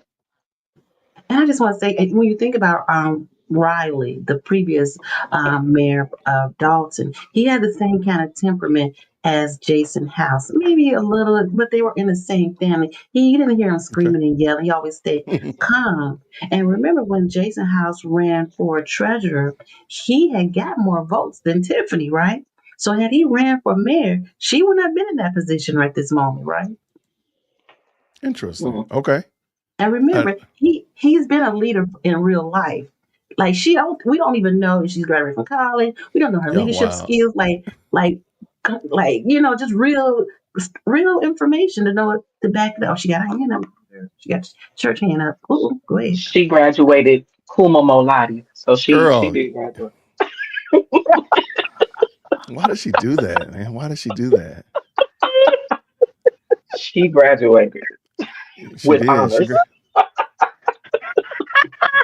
She from graduated. Clown College. Wow.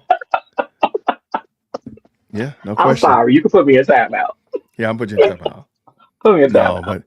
but if you did just hop in, by the way, if you did jump in, it's like 450 people watching. We just had some good content creators. We went over Kamal Woods lawsuit, as well as Jedediah's Leotis. lawsuit, Cleotis lawsuit. And now we're just talking. So we have Lady Luck Club here, as well as D Love from No Apologies, Just Me. We have Alicia in the building, as well as Chicago Red. And we're just talking it out. So feel free to jump in to the best live chat on the internet. I appreciate y'all. No, so all right, so let's fix Thornton. We got Dalton up and running. Okay. What's the first thing that you would advise the next supervisor as it relates to Thornton Township and its duties and responsibilities? What would you say? And by the way, there is a Republican, so there's a Democrat, an independent, and a Republican running. But what would you say that they should do day one or start Audit them with? books. What? Audit those books. Oh, no question about that. I agree 100%. Mhm. Chicago Radio's auditing books. Definitely audit the books, but I would also make it more inclusive of all of the villages, because right now it seems like it's just Dalton, Harvey, and um, Cal City. Okay. But there's 17 villages in Thornton Township. And I think one of my major issues with Tiffany is that whenever she would throw an event for the township, it was always in Dalton. But you know why though? Oh, I know why. I know why. They didn't want her there. They didn't want Tiffany in their Well, community. Oh no. Okay, no, don't keep any secrets. Don't keep any secrets. Why? They don't Because want her in the I've always community. wondered that too. I'm like, when she had that board meeting in Harvey, and they had she had a meeting at Harvey, and I was like, that's my first time ever seeing them anywhere else that wasn't Dalton or Thornton. So like, why is it? Well, the Thornton Township meetings are actually in the village of South Holland, which is right next door to Dalton. So that's where the headquarters for Thornton Township is located, which is no Really? problem. Okay. Yes. And that's where they should be held. That's where the meetings should be held. The reason it was in Harvey was because their brawl happened the week before. That's right. Okay. Yeah, that was the only reason. But when she's doing these events that are under the Thornton Township moniker, Yep. I feel like she should spread it out, but she only does it in either at the township or in Dalton. But as D Love said, they don't want her in the other villages, and I can understand that. Wow. Okay. I get it. Remind you that they have like maybe called satellite centers, right?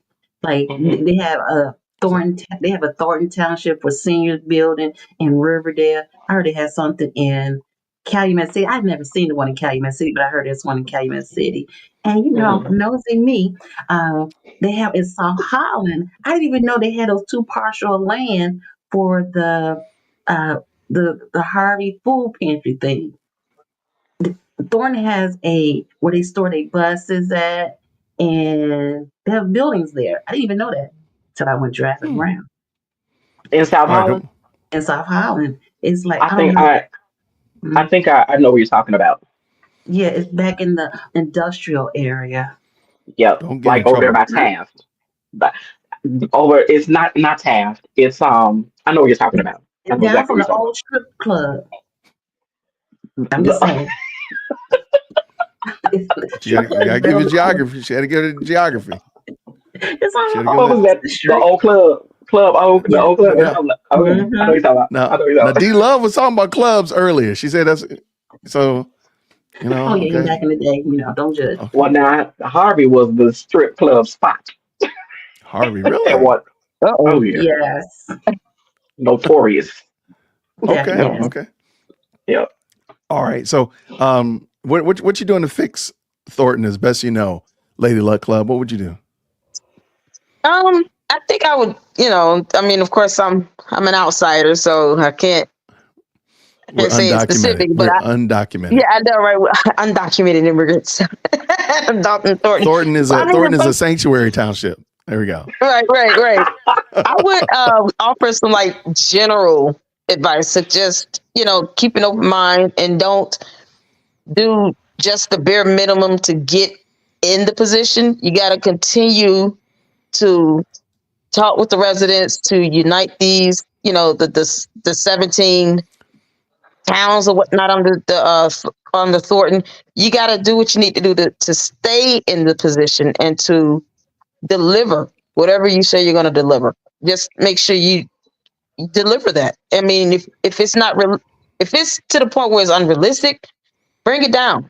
Talk to the community, have those meetings, and get job descriptions in place, get the budgets in place, get people in place that can do FOIA requests, just do the basic things that you need to do for it to run smoothly. So that would just kind of be my overall take on that. And, hopefully whoever wins, they do take all that in consideration, because I think you guys have had enough up there. So Yes, we I have. agree. I like let it. me ask you a question So then. let me real quick. Let me address Mike real quick. So we're honorary residents. You are correct. You are correct, Mike. We are honorary residents. But if you hit that like button, I'm pretty certain that you will still not be able to vote. But if you just hit that like button, I'm certain that we can get you. Triple coupons off on 5th Sunday or something somewhere. We can work it out for you. So make it happen. Hit the like button. All right, what were you about to say, D?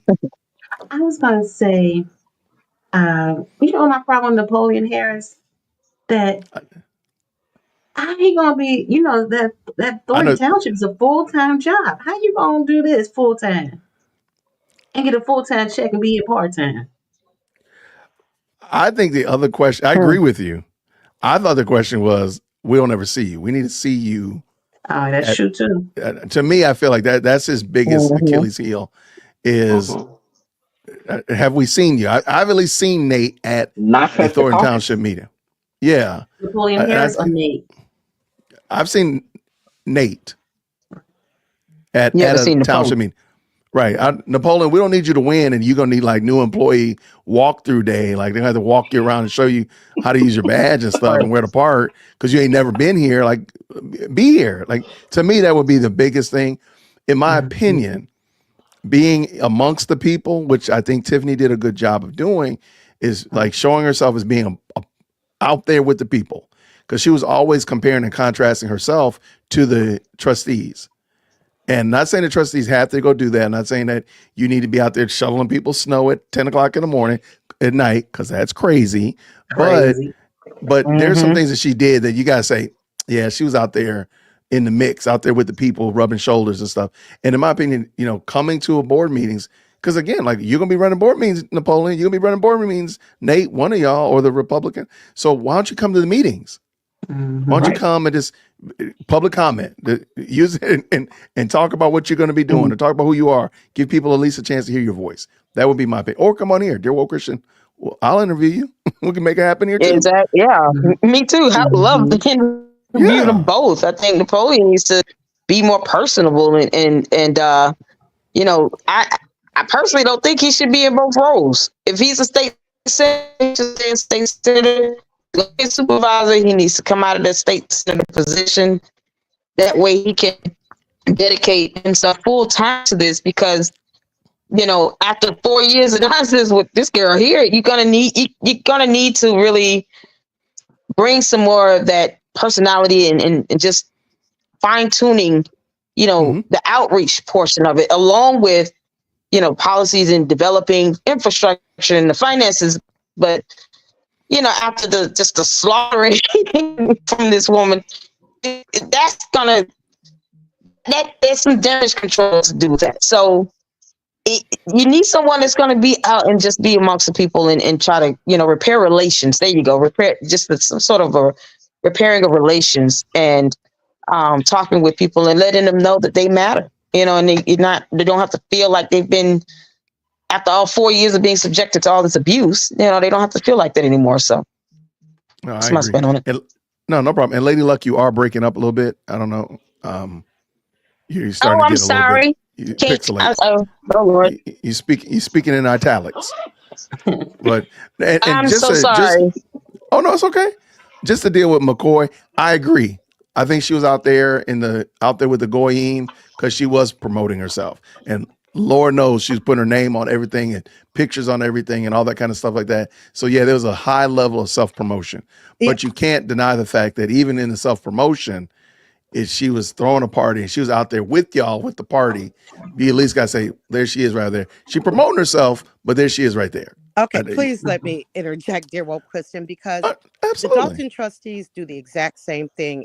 But the difference is they're not, with camera letting everybody know, look at me, look at what I'm doing Okay. for these destitute residents. They're not doing that. They're doing the same things. They're doing bingo, they're doing yoga at the library, they're doing line dancing. And it kind of bothers me that I guess they have to have a camera on them at all time for it to be justified that they're doing those things. Not to Okay. mention, they're doing them really for the residents, which is why they don't have a camera on them all the time. Tiffany is there, but it is not about the residents. Not only is she there, she maliciously, in one of her food giveaways, singled out the people that she didn't like and chastised them about being in her line. I I mean, remember that. how's that a good representation of being there for the people? And then one last point about two more points. One, when you ask what they need to do, they need to get rid of Keith Price and people like him that are a black eye on the township that are still in their roles. They started it with William Moore and Kamal, but they need to continue it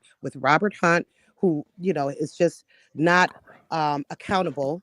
And he's an accountant, but he's not accountable to the numbers, to the books. Is that the young guy? He's the Yeah. I guess Okay. I mean, your Okay. determination of young, but He's about yes. 40. But he doesn't. I've asked him on several occasions, what's the budget? Do we have a surplus? Something that Tiffany name drops on all the time, every meeting. But when you ask the finance guy, he has no idea. Now, this is at a meeting where you should be prepared with that information. So that's another thing. Get rid of, those kinds. And then, darn, I forgot the third thing. But again, just those are my two things for now. And if I remember the third one, I'll come back to it. But We'll let you do it. We'll let you do it. But I just don't ask want it to Alicia a be question. negated or overlooked that the trustees do things without a camera in their face, begging, for people to say. Oh, I know the third thing. I also, there's a whole gap of people that don't qualify for any of those Thornton Township services, including, myself, but my taxes do go to fund them. So that is a huge problem for me. They're this entity that's, highly funded, but it's only geared towards a select few. And not only that, I also feel like prioritization needs to be had at the township, because spending that kind of money on big bingo and things like that and kind of Big picking and bingo's choosing crazy. where the money is going is counterproductive, and it's not efficient, and it's not conducive, to moving forward in a financially responsible way. Alicia, I have a Alicia, question. go Go ahead.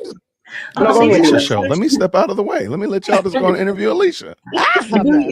Do you think Robert Hunt is acting that way because that's what he's been told to do, even though he shouldn't do it? You know what? I don't care what he's been told. He is a grown man, and he has a responsibility to his position That is right. and to his accountancy, his career and his profession. So if he's been told to do something that he knows he shouldn't do, step down. Don't keep doing it. The FBI isn't going to, accept that response. Well, they told me to do it. He's going to have to face the music, so I don't accept that. Okay. Alicia said, I don't accept that. No, I don't. Not that is not acceptable. Me. She has Alicia said, I'm not playing with you. I'm not playing with you. I'm not I playing love radio. it. So, I love Alicia, I have a request. Sure. Because you do have a relationship with the Dalton trustees. I have a BA in marketing, so I have some knowledge about the psyche of consumers and how we receive things. And no matter what we're doing, we're always consumers. So even in this process of politics, the residents are the consumers. Sure. My request or my suggestion to the Dalton trustees, even in their most genuine, being genuine in whatever it is that they're doing publicly, have someone record them. because we are in a space of social media, TikTok, and those things. And you want the younger voters because Tiffany always went for the seniors because what do seniors do? They vote. Younger people, not so much. You want to get the seniors and you want to get the young people, but to get the young people, you got to be visible. And my suggestion is maybe not everything, and not everything doesn't need to be recorded, but just show some of the things that they're doing, even if they record it and show it at the meetings. It doesn't have to be posted on their social media. Put it in the meetings so that they can see it. And when it's in the meetings, trust and believe the people recording will put it out there. And that's my only suggestion because I understand they don't want to be that person, but sometimes you got to play that game. But Right. just don't play it the way Tiffany plays it. I agree. But do it. That's a good point. Yeah. Can you guys hear me? I'm sorry. I know my phone was breaking out earlier. Okay, yeah. And the piggyback off that, Red, that's a good point because I said that I was in one of Jedediah's live and I said that to Mary Avant. And I said, you have to meet people where they are, and where people are on social media. So, like trustee, the Tea with Trustees, that's an opportunity to incorporate some of these platforms, YouTubers and people that can come in and live stream that, and open up dialogue. And then maybe the trustees can take questions from some of these, live streams with YouTubers and stuff to help expand out into the community more. Because at this point, my kids are on their phones. I have to tell them, put it down, just eat dinner. Like it's just certain things that's just glued to these phones now with social media. And that's what they're absorbing. They're absorbing from that. So sometimes you just have to meet people where they are. And it doesn't have to be all the time, but it can be maybe once a month or twice a month where you have this slow incorporation of putting it's making that brand, and just kind of not to really put it out there like it's facetious, but you got to put it out there to where these people are able to come in and they can do things virtually. They can look at these, meetings where the residences are able to finally raise their voice. And another point to that, it was this girl here. It didn't matter if she went out and gave out food boxes when she was kicking people out of town hall meetings for exercising free speech. To me, it's, what difference does it make if you're out here showboating about a skating rink or, come on and get a book bag and all this other stuff. But then when you have a meeting, you turn around and treat the residents like crap. You're telling them they can't ask questions. You're infringing on First Amendment rights. You basically turn around, you verbally abusing them every meeting. So the food boxes and book bags mean nothing. With you recording and so doing all this stuff, if you turn around and then you tell someone you can't ask a question, but you can only make a comment. What is that? You put two people out because you don't want criticism. So that stuff is just moot when it comes down to that. And she's just doing that to showboat. Hey, Lady That's all Lashla, I they do that in Harvey. You can't clap, you can't talk, you can't do nothing. So it's nothing new out here. Can't clap. Oh yeah, now that's an infringement on First Amendment rights right there. Clapping is the freedom of expression. It's part of expression, and you would think Clark would know this, being an attorney and all, but there's U.S. Supreme Court rulings that support that. So for them to say you cannot express yourself is an infringement on your First Amendment rights, and it's so direct and brazen, bold. It's disgusting. It's just. We know why they get around with it. We know that, and that's one of the reasons why I don't speak up at if I do go to the Harvey meetings, because I don't have time for that. I'm not trying to fight no case or anything for no bogus arrest because I chose to speak up. So that's not a battle I'm embarking on. But back to your point about the marketing with the Tea with the Trustees, that's more sacred for them right now, especially because everything right now is just publicized and magnified. So when they want residents, especially if they want them, the ones that actually do vote and the ones that are directly affected by this situation, to come out, they don't want it to be under the scrutiny of a camera lens, which, mind you, probably wouldn't even be there if Tiffany wasn't in office, if this was just a regular Tea with the Trustees. And I think that's the goal, to get back to that and not have this big spectacle of just Dalton, and their, political process or administration. Shenanigans. Yeah. And then also they do, mind you, having said that, they do have their designated recorder, which he was there at the last tea with the trustees, and he actually did just put out a video that was recorded that day. A nice, very, very nicely produced promotional video. So they do that. I mean, you're what you're Okay. saying is not falling on deaf ears. They have been Okay. doing it. It's just the audiences and where they find it. More people follow Tiffany, so they're going to see her stuff more. But if you look in the Dalton Politics groups, those videos are always posted because I'm always Okay. liking them. And then, mind you, as far as the kids, I understand that as well. Brittany is their link. Trustee Norwood is their link to the younger generation. She's done Wild and Out. She's done a lot of things. She just did Family Skate Night, which I went to. So there's no disconnect between their ability or attempts to reach out to anybody, let alone the younger generation. It's just not magnified like Tiffany, because that's all Tiffany's doing. That's not all the trustees are doing. They're doing other things, and they have lives, and regular jobs, so And I I, had to get and that I point.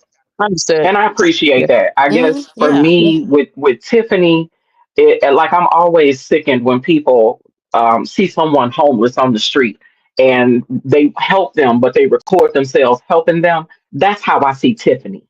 Like, why would you record yourself helping this person in this moment? Yeah, I agree.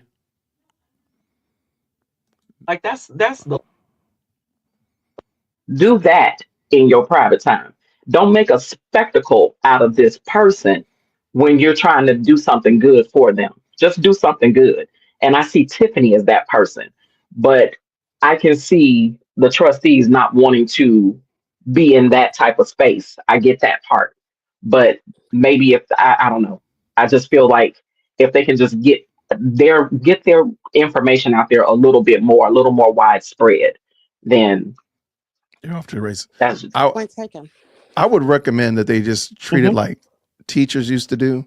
Teachers, when they, you've been in the classroom for a while, you had to have a portfolio every year, and it was just artifacts of things that you've done, like what ways that you've taught different lessons and all those type of things like that, and just treat it like an art, just like a portfolio for the trustees of just things that you've done. They don't have to be grandiose, well produced. It can be, hey, here's just a picture from Tea with Trustees. Here's a video from a trustees town hall meeting. Here's some pictures from the Wild and Out skate party or whatever like that, just to give just an evidence of what you've done along the way. So every year you can say, this is what we've done, and this really worked well. This really didn't go well. Let's stop doing that. Let's do more of this. And it actually helped drive better programming and such of that nature. But then also it shows, you can show it, whether it be on your social media, on your Instagram, on your YouTube channel, or just on the website, for crying out loud, just on the village website. This is what we're doing, so they know that it's been done. Rather than, what did we do? I don't remember. Did you remember what we did? I don't remember what we did. And I'll drop this link again of Reality Check. I see Reality Check in the chat. If you want to jump in again, brother, you're welcome to put that link back in there. And my cousin attended the last tea with the trustees a week or two ago, and it was amazing. She took a video of them. They were in a circle, and it was a lot of folks there, and it was very, what's the word I want to use? What's the word? Not somber. It was very uplifting, spiritual. Okay. It was a spiritual vibe to it. It was really nice. So I know that their meetings are very well received by the people that attended, but I just want to make sure that that visual kind of gets out there. I got you. I love it. I love it.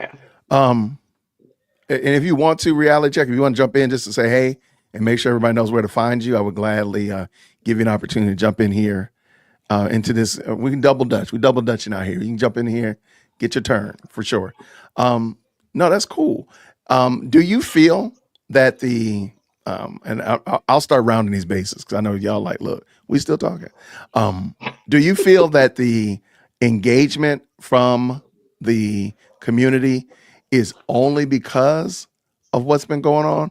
Or so if the meetings, the level goes down to just very quick and very solemn meetings, there's no shenanigans, no fisticuff, no drama, do you think that there'll still be packed houses, or do you think it'll just people like, oh, never mind, this is my Monday night fights and there ain't no fighting going on, so I'm not gonna come? What do you think? Well, drama breeds interest. That's fair. That's fair.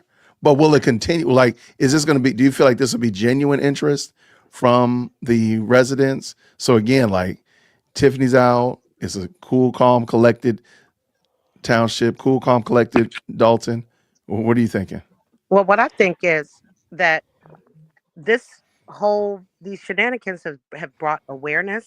So Yeah. it raised the awareness for people who Mhm. otherwise would never have been involved in the political process. But one Fair. thing specifically, and for me personally, when I make calls with the residents, which I also wanted to add that, one thing I hear what you're saying about the videos and everything, and that's true. But even with that, some people haven't seen or heard anything. I'm on the phones, when I volunteer, and some people have no idea what is going on in Dalton. So Really? maybe they don't even follow social media, but for those people, it's important to call them, reach out, or go in person and knock on doors. And that's what this Mhm. clean house slate has been doing emphatically, making calls and really connecting with the people and not just hoping that they happen to see this video and will then vote for them based on that video. It's more than that when it comes to connecting with the residents, because back to the question at hand, you want them to stay engaged. And even on the phones, that's something that I push, and you know, um, pleasantly surprised. They're very receptive, of listening and learning. So I do think that they will now be more engaged with the process, even if they haven't before. And even if it's for nothing other than seeing what this administration does differently than the last one. Okay. No, I love it. I appreciate it. Thank you. All right, let's round these bases. All right, let's get up out of here. Okay. I'm not gonna run y'all out of here, but I do want to, if you don't mind, take a second. I'm gonna give y'all big screen time to tell everybody who you are, what your channel's about, if you're doing any projects, you got any interviews coming up, anything cool and that people really want to know about. Wait, hold on. There was a cool question they said. I don't want before we go. Here, but is there room to have a sign language interpreter at the meetings to communicate with the hearing impaired? Wow. Wow. I would think so. It looks like there would be enough room there. Is there a large community of persons who are hearing impaired in Dalton that y'all know of? And Thornton, respectfully, I'm do not y'all aware, but I would think that there's a sector of the residents that are hearing impaired. are hearing impaired? Yeah. And also, people, Spanish speaking people who also are residents, they don't come out because there's no form of communication or that they can understand. Okay. And keep it in mind, all those things sound good, but they're also attached to money, it costs. And I do think, once Exactly. they're more financially sound, that those things and those are essential to Well, me thank you. because, there should be, a way for everyone to take part in those meetings. But again, I think getting financially sound is their number one priority, and then Mhm. inviting these other things back into the equation. I like it. Okay. Well, Now, if thank you. That was someone a wants great. to volunteer, Yeah, it might that's be a different. volunteer issue, but I don't know. Let me ask you a question. It sounds like there's probably more persons who speak Spanish than persons who that are hearing impaired. Of course, he gonna jump in now, right when we get ready to promote our channels and everything. No, man, you got to go back through all the questions. Reality check. So just go on, go on, roll the tape back and start answering some questions. But so yeah, I think there'd probably be more persons who are of Hispanic descent need Spanish language translation than ASL. But that would be dope either way. I think that's a great question, great idea. Audit watcher, great thing. All right, I know you just jumped in. Reality check. How are you doing, brother? I'm good, my brother. Can you hear me? We got you. We got you. All right, so we got to start all the way at the beginning. No. How's it going, man? Tell us a little bit about yourself. Tell us who your channel. Well, you know what? I'm gonna give you a second to get in. I'm gonna start with Lady Luck Club. We're just gonna tell us a little bit about yourself, about your channel, what you got going on, any cool projects, anything like that, where we can find you, and then of course the moderators can drop your links in the chat. That would be dope. So let's start. Lady Lady Yeah, Luck, you sure. ready? I'm All right, getting here we like a go. Yeah, can you double. hear me? Yep, go ahead, Lady Luck. I'll let her. Oh, okay. All right. So basically, I'm here, homegrown, bred in Atlanta. I'm still working full time, and of course, I got my two kids. But one of the things I'm trying to work towards is being able to, cover more stories, of course. And I did apply for a White House press pass. I think that would be pretty cool to be able to and join in some of the conversations on a larger scale at the White House during some of their press conferences. And um, I do a lot more research reporting. So of course, the information I put out is based on research and information, based on the law and finance, on a general scale, and try to get just bring some insight in, try to keep it. Sometimes you just gotta laugh to keep from having a headache, so Absolutely. Absolutely. trying to bring in some comedic value to that, and just building up things, and go from there. Maybe one day this would be something I can do full time, but that's kind of the one of the things I'm starting off with trying to do, is to try to, on a larger scale, just make my way up to DC. And so I'm waiting on them to respond about my White House press pass. So hopefully and prayerfully that'll fall through, and I can kind of get more expansive from there. So that's it. I love it. Thank you. Well, thank you. Thank you. All right, D Love, it's your turn, homie. What you got? Tell us who you are, what you about. Hey, this your girl D Love from the South Side, Inglewood for life. I go by Just Me. I live in the Thornton Township area, and I just like to just come on here and just have friendly, grown up conversation. One thing I have going on, hopefully I have Nate come on soon, and a fit attorney out of Atlanta. We working trying to connect so she can come on the channel also. Just bring different people on and have grown up conversation. So it's just me. No, I no love it. apologies, just me. I Holla. love it. I love it. And I'm dropping the links to everybody's channel in the chat. So please, if you don't mind, there's 400 odd people right now that are watching. Hit the like button, of course, and then jump over there and support my panelists tonight. So all right, Chicago Red, let's go. It's your favorite girl from the Midwest, Chicago Red. And I am a government contractor during the daytime, and at nighttime, I just sit and watch DWC. No, I actually, under my Chicago Red name, I have a page where it's really lifestyle, fashion hauls, a little politics, but I've switched over to Chicago Red TV. That's my second channel. I'm trying to build that one so I can start going live. But that's where I'll have more political things going on and commentary on different TV shows and some YouTubers. I got you. Well, welcome. Good to have you. And Thank I am you. trying to get Alicia's in here, but in the meantime, Lady Alicia, tell us about yourself. Hey y'all. You know me, I'm kind of boots on the ground in this fight. I live in Thornton Township. I do support the candidates for Clean House 2025. So you can find me, a lot of times just supporting them, whether it's making phone calls or, supporting one of their fundraisers. So yeah. My channel, it's kind of new. It's for Alicia Nicole. I am at the meetings all the time, and I do record front row. So yeah, and I just kind of give my take on the meeting, while I'm recording. But I do try to do it more respectfully so that people can hear. But yeah, so that's how my channel was born. So right now, that's what it's about. However, this stuff is not going to go on forever, but I do intend to keep politics to some degree on my channel, but I do want it to transition to just a community uplifting channel, like just a channel where, all things related to community uplifting, whether it's restaurant reviews, whether it's thrifting, something I like to do, so mine is kind of a hodgepodge. Well, will be a hodgepodge. Right now it's politics, but slowly but surely I'm branching out because I have a life outside of this stuff. Love it. I love it. Well, thank you. All right. Let's go Reality Check TV in the building. How are you, brother? Tell us a little bit about yourself, what your channel's about, and of course, if you have any projects or anything dope you want to talk about, let's get it. Let's go. I think I caught him with his mic off. I caught him with his mic off. That's okay. But I think I did drop his link in the chat. I think oh man, I'm dropping people left and right. Is it me? Is it me? They don't want to holler at me. They said, no, man, we ain't got nothing for you. But I agree with you so much. All right, let's see what we got. All right, we're back. What's happening, man? How are you? Can you hear me now?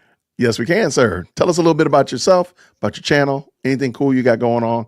And of course, I dropped your link in there so we know how to find you and support you. All right. It's a big delay.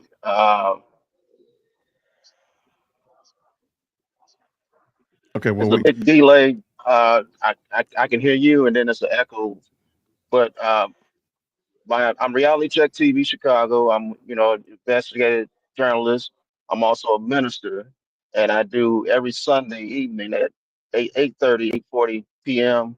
I do a sermon. I proclaim the word of God with power and conviction that souls will be saved and that lives will be changed. And my channel is about bringing reality and checking lies at the door.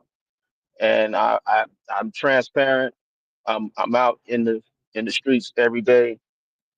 I run different businesses, so I'm touchable. I'm reachable. Um, Pretty much everybody knows me. Chicago Red knows me.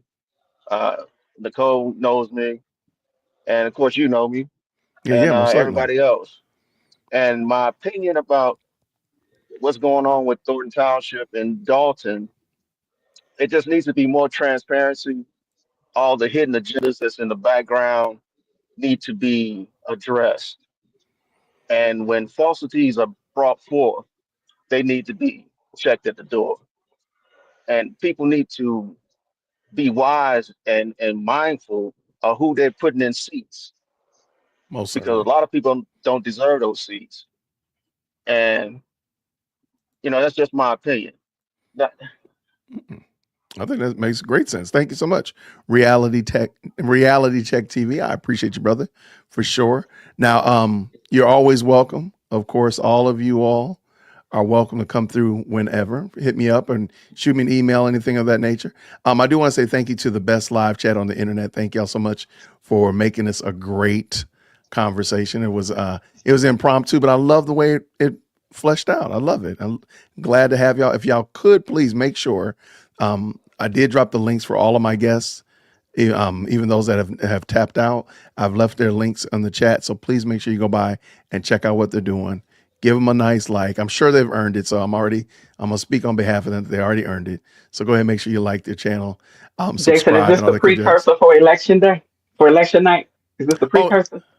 Oh, that'll be fun. Okay, so for election night, we are having, Lord have mercy, I have a 17-year-old that's harassing me. For election night, we're going to be doing a watch party for sure. I am collecting Tiffany Henyard isms, those catchphrases that she uses. So if you see a short with her using her little catchphrases, fake news, or I got receipts, whatever, send them to me because I'm putting them together in a nice little montage. We have a nice little video montage to enjoy on election night. I think y'all are, so far, I had 11 of them so far. So if I can get it up to, I want as many as y'all send me. As many as y'all send me, I'm gonna just put them together, and I'll be working on that this weekend. Have some fun, but election night, yeah, I'm thinking it's gonna be something fun, and hopefully I have some more things planned. So I'll let y'all know as well. So be like Foxy right here. She says she subscribed to them all. Be like that. Be like that. Thank you, Foxy. Absolutely. But no, I appreciate all of y'all. Reality Check, you are welcome whenever. Of course, Alicia Nicole, of course, Chicago Red. Appreciate you, brother.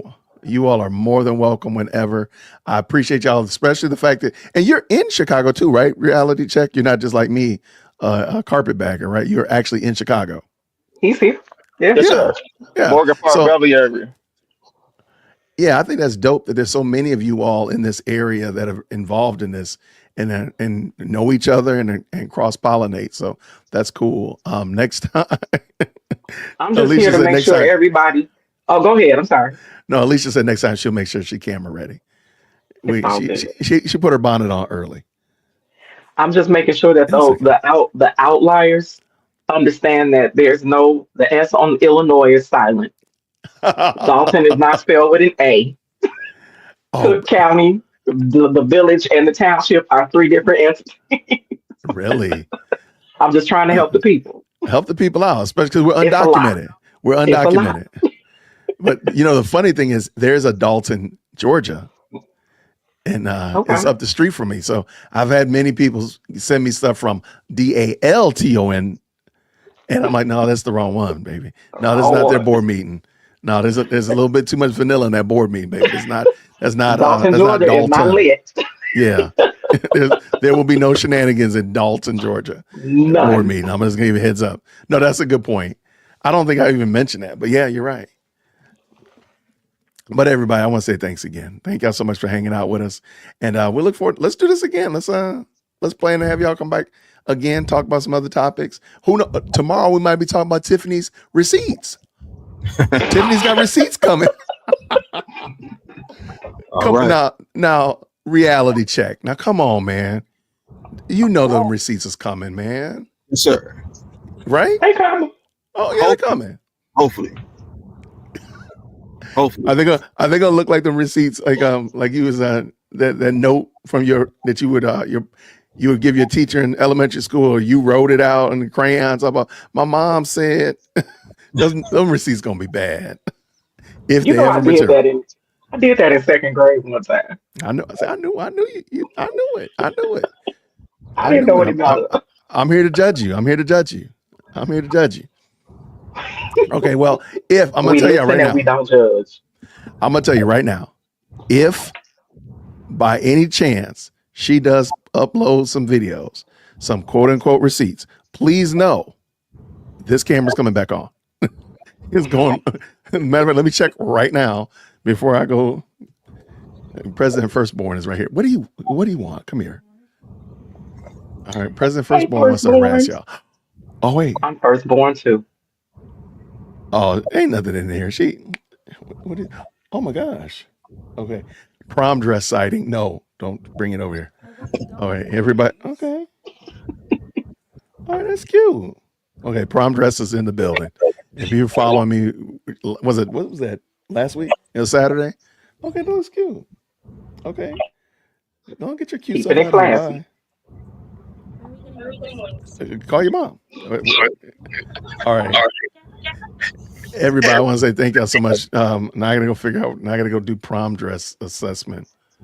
I don't know why I'm doing this. Daddy duty never ends. Never ends. See, I got a question for you, my brother. Yes, sir. Yes, sir.